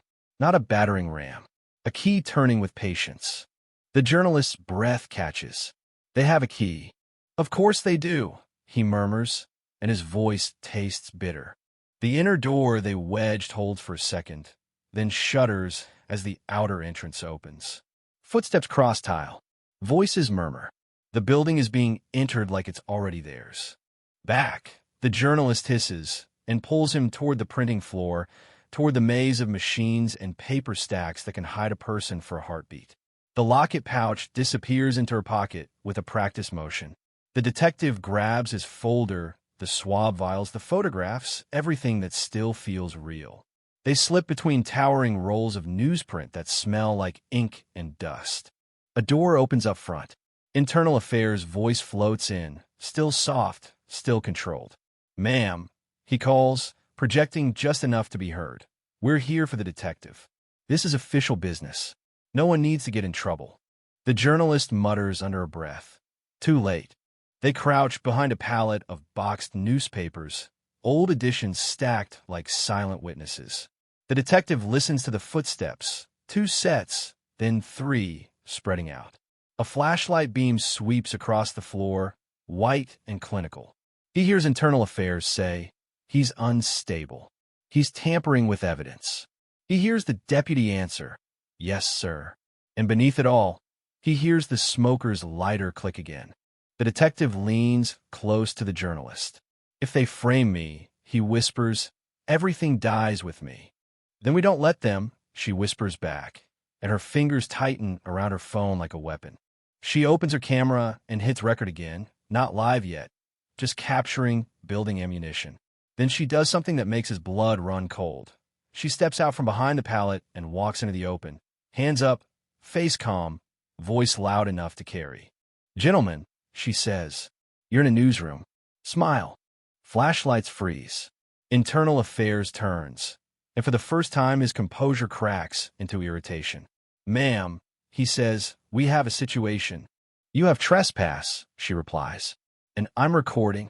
Internal Affairs' eyes flick to her phone, then to the dark corners where he knows the detective could be. Turn it off, he says. No, she answers, bright and clear. Tell me why Internal Affairs is conducting a midnight raid on a newspaper after a cold case arrest. Stop, the deputy warns, taking a step forward. The journalist doesn't flinch. Is this because of Aaron Caldwell? She asks, and the name hits the air like a thrown rock. Internal Affairs stills. A beat too long. A micro-expression that confirms everything the detective feared. The journalist lifts her voice higher, sharper. Are you trying to seize evidence? Internal Affairs steps closer, smile returning like a mask sliding into place. Ma'am, the detective has stolen property, he says. We're here to recover it. Stolen property, she repeats, and laughs once, humorless. You mean a locket that was listed unrecovered in 1994 and somehow appeared this week? The smoker at the back shifts. The ember flares. He exhales slow. Internal Affairs smile dies. You don't know what you're talking about. I know enough, she says, and her thumb hovers over a button. The detective realizes what she's doing. She's not just recording. She's baiting. She's forcing them to show their hand on camera. Internal Affairs' voice drops. Ma'am, this is not your fight. It became my fight the second you brought it to my door, she says, and her eyes flick toward the pallet where the detective is crouched. A signal. Now. The detective moves. He slips out the opposite side, low, fast, boots silent on concrete as he threads between machines. He heads for the loading dock, where delivery trucks sit like sleeping beasts. Behind him, Internal Affairs barks. He's running. The deputy's boots slam as he gives chase. The detective doesn't look back. He hears the journalist shout, I'm live. And a second later her voice shifts into that crisp, practice tone reporters use when they want the world to listen. This is an emergency broadcast, she says. Internal Affairs is inside our building. A scuffle interrupts. A chair scrapes. Someone grabs. The stream wobbles, a brief squeal of sound, then steadies again with the journalist's face tight in the frame. The detective hits the loading dock door and yanks. Locked. He swears under his breath, searches the wall for the push bar. It gives. He bursts into night air and the scent of oil and wet concrete. A hand clamps his shoulder. He twists, elbow flying, and connects with ribs. The deputy grunts, staggers back, hand reaching for his holster.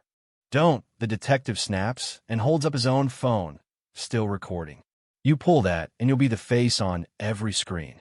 The deputy hesitates, young eyes wide, caught between orders and consequence.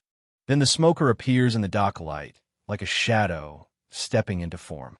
He's taller than the others. Broad, older, face half-lit, revealing lines carved by sun and arrogance. His hair is white at the temples.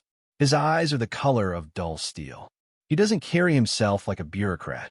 He carries himself like a man who's made decisions in the dark and slept fine afterward. The detective feels recognition slam into him. Brenton. He breathes, and the name comes out like a curse. Carl Brennan's mouth twitches, almost amused. You've been busy, he says. Internal Affairs arrives behind them, breathing controlled, furious. Enough, he snaps. Detective, you're suspended. Hand over whatever you took. Brenton doesn't look at Internal Affairs. He looks at the detective, calm as a gator. You should have listened, he says, and his voice is the same tone the caller used. Not identical. Older, rougher, but the cadence is there. The authority, the certainty. Stop digging, or drown. The deputy glances between them, confused, like he didn't know the game he'd been recruited into. The detective's hand tightens on his phone. Aaron's locket, he says, voice shaking with fury.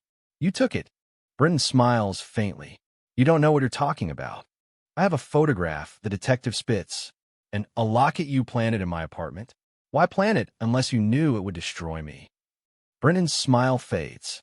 For the first time, his eyes sharpen into something predatory. Because you were never supposed to open it, he says softly. Internal Affairs blanches. What did you do?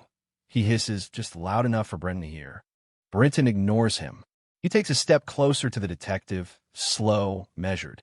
You want to dispatch logs? He murmurs. Those tapes don't exist anymore. They were recorded over. Burned. Lost. You know how many storms we had? How many floods? How many times evidence rooms got damaged? He tilts his head. But you kept pushing anyway. The detective hears the journalist's live stream voice in the distance, muffled through the building, still going, still fighting. He hears her say, "They are attempting to seize evidence." Then a crash, a gasp, a harsh stop from Internal Affairs' voice. The stream cuts. Silence snaps in behind it like a rope. Brendan's gaze flicks toward the building. "Your little friend just ran out of luck," he says. The detective's blood turns cold. "Where is she?" Brendan shrugs. "Inside. With paperwork she shouldn't have. With a story that'll get her killed if she's stupid enough to print it." The deputy shifts uncomfortably. "Sir," he says, uncertain, "this isn't." Brenton's eyes cut to him.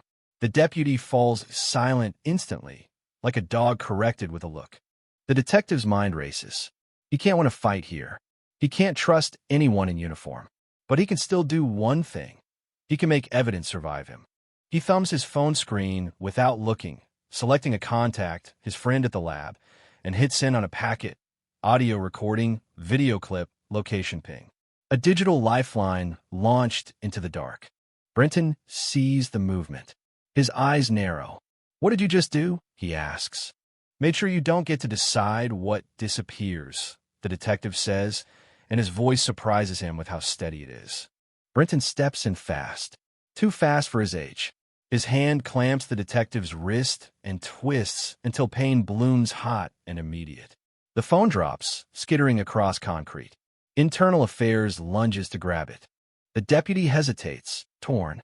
The detective grits his teeth, bends low, and slams his shoulder into Brenton's chest.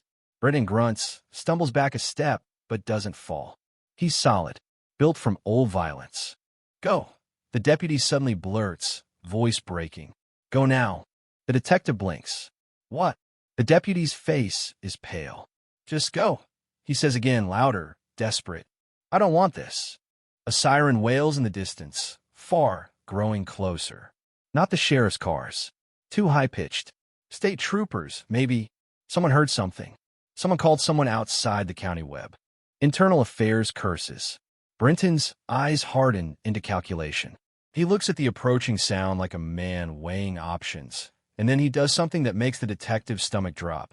He reaches in his pocket, pulls out a small plastic evidence bag, and drops it at the detective's feet.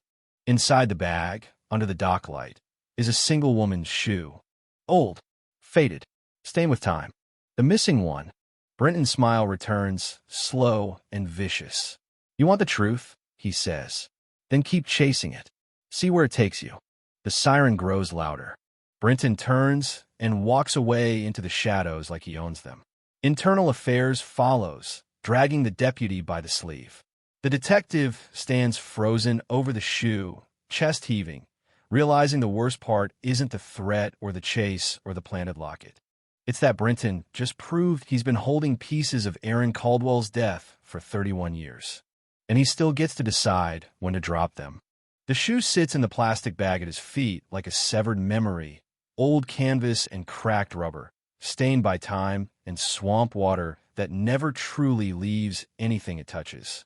The missing piece, the thing the town repeated like a prayer. One shoe found, the other vanished. And now, under a loading dock light, it's been dropped like bait by a retired deputy who moves through darkness like he still owns it. The siren in the distance swells louder, sharper, slicing through the night, and for a second the detective can't tell which sound is worse. The approaching help, or the fading footsteps of the man who just proved he's been holding Aaron Caldwell's life in his pocket for 31 years. He crouches and doesn't touch the bag with bare hands. Not now. Not ever. He strips a receipt from his wallet, folds it into a crude barrier, and lifts the plastic by the corner like it's radioactive. The bag is warm, as if it was carried close to a body. His stomach twists. Brenton didn't pull it from some dusty evidence box. Brenton pulled it from somewhere private, somewhere preserved, somewhere controlled. His phone lies 10 feet away, screen down, a dark rectangle on concrete. He steps to it and flips it over. The glass is spiderweb, but the red recording dot is still there, still blinking like a tiny heart refusing to stop. He exhales a breath he didn't know he was holding. He taps the screen. The audio is still capturing his words, Brenton's voice, the deputy's desperate go. Proof in real time, shaky and imperfect, but real. And then headlights flood the lot. Not one car. 3, 2, 4. The siren grows into a scream as a state trooper cruiser swings around the corner hard. Tires chirping, spotlights snapping on and pinning the loading dock in harsh white. A second unit follows, then a third, and suddenly the quiet back lot is a stage with too many actors and nowhere to hide. Troopers spill out, wide-brim hats, hands already poised, eyes scanning. They don't look like local deputies. They don't look like men who owe favors to Carl Brenton. The detective lifts his hands, phone in one, plastic bag in the other, and for a split second, he feels the absurdity of it, standing there holding an old shoe like a trophy while the world decides whether he's a hero or a suspect. Hands where I can see them, a trooper shouts, spotlight burning his face. Step away from the building. He does exactly what he's told. Slow, measured, no sudden moves. The trooper's flashlight beam catches the bag, lingers, then snaps to his badge. Detective, the trooper calls, voice tightening. Another trooper approaches, closer, recognition flickering in his eyes. You're the guy from the Caldwell cold case, he says, half question, half accusation. The detective swallows. Yeah. What the hell is going on? Before he can answer, another car glides into the lot. No siren, no hurry, lights off until the last moment. It stops near the entrance like it belongs. A door opens. Internal Affairs steps out and walks forward with palms open. Voice already smooth, already rehearsed, already shaping reality. Thank God you're here, Internal Affairs says to the troopers, sounding relieved, almost grateful. We've had a situation. Our detective has become unstable. The detective feels heat spike behind his eyes. Unstable. That word again. The word that turns a whistleblower into a punchline. Internal Affairs points toward him like a man indicating a hazard. He broke into a private residence, stole evidence, assaulted an officer, and then forced his way into this building. He's compromised the Harlan prosecution. We need him disarmed and detained before he hurts himself or someone else. The trooper nearest him looks back and forth, uncertainty tightening his jaw. Assaulted an officer? He repeats. Internal Affairs nods gravely. Yes, we have witnesses. The detective lifts his phone, cracked screen glowing. I have a recording, he says, voice steady. And I have evidence you don't want anyone to see. Internal Affairs smile, doesn't move, but his eyes harden. Put the phone down, he says softly, and the softness is a threat. The detective looks at the troopers. You want the truth? Listen to the audio. Right now. Before they spin you, too. One trooper steps closer, hand extended. Give me the phone. The detective hesitates for half a heartbeat, then hands it over. He keeps the bagged shoe in his other hand, held high enough to stay visible. The trooper taps the screen, plays the last recorded segment. The dock fills with muffled voices. Internal Affairs barking orders, Brenton's low cadence, the deputy's frightened crack. Brenton's name lands in the audio like a stone. The trooper's eyes flick up. Carl Brenton, he says aloud, and the night seems to pause. Internal Affairs face tightens. That name means nothing, he says quickly. The detective is confused. He's fixated on a retired deputy because he can't accept the simple truth. We caught the killer. Raymond Harlan. The detective holds up the bag. Then explain this, he says. The missing shoe, the one that was never found, dropped at my feet tonight by a man who shouldn't even know it exists. The troopers stare. The nearest one takes a step closer, eyes narrowing. Where did you get that? The detective doesn't blink. Carl Brennan dropped it. Just now. Right here. Internal Affairs laughs once, small and sharp. That's impossible. Nothing is impossible in a cold case. The detective snaps. That's the whole point. The trooper with the phone pauses the audio and looks straight at Internal Affairs. Sir, he says, voice flatter now, we're going to need to hear your version of events, and we're going to need to secure whatever that is. Internal Affairs expression shifts. The mask slips just enough to show anger underneath. Of course, he says too quickly. Do what you need. The detective knows that tone.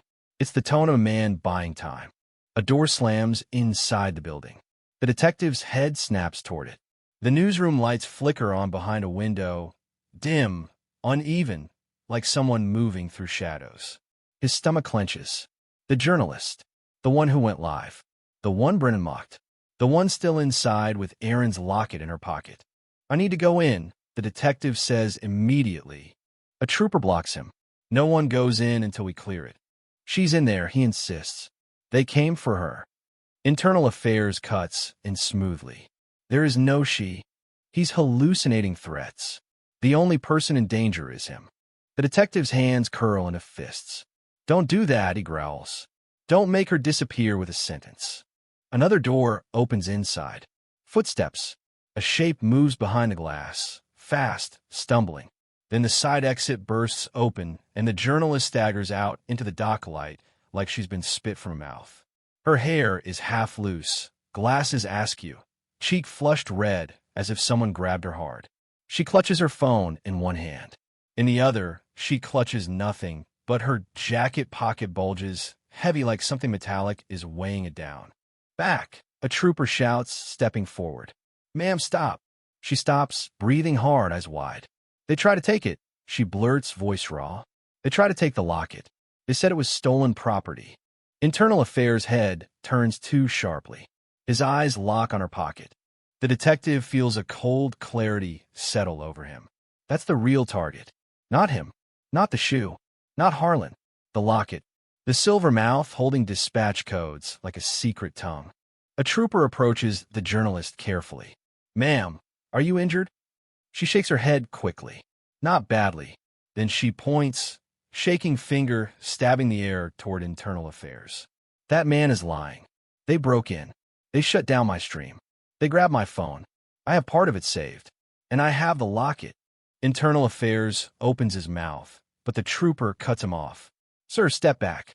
Internal Affairs' smile returns, strained. Officer, this is internal county business. The trooper's gaze is flat. Not anymore. The journalist reaches into her pocket slowly and pulls out the evidence pouch. Erin Caldwell's locket gleams under the spotlight, small and brutal. The troopers lean in as if drawn by gravity. The detective sees it and feels something twist inside him. Not relief, not joy. Rage. Because that locket should have been in Erin's mother's hands 30 years ago, not passed around under police lights like contraband. The trooper nearest them takes the pouch gently. Where did this come from? He asks. The detective's voice is low. It was planted in my apartment tonight after a break-in. It contained a 10-code slip. Dispatch log for 1994 are flagged. Someone is trying to bury the record. Internal Affairs' jaw tightens. This is absurd. The journalist's laugh is harsh.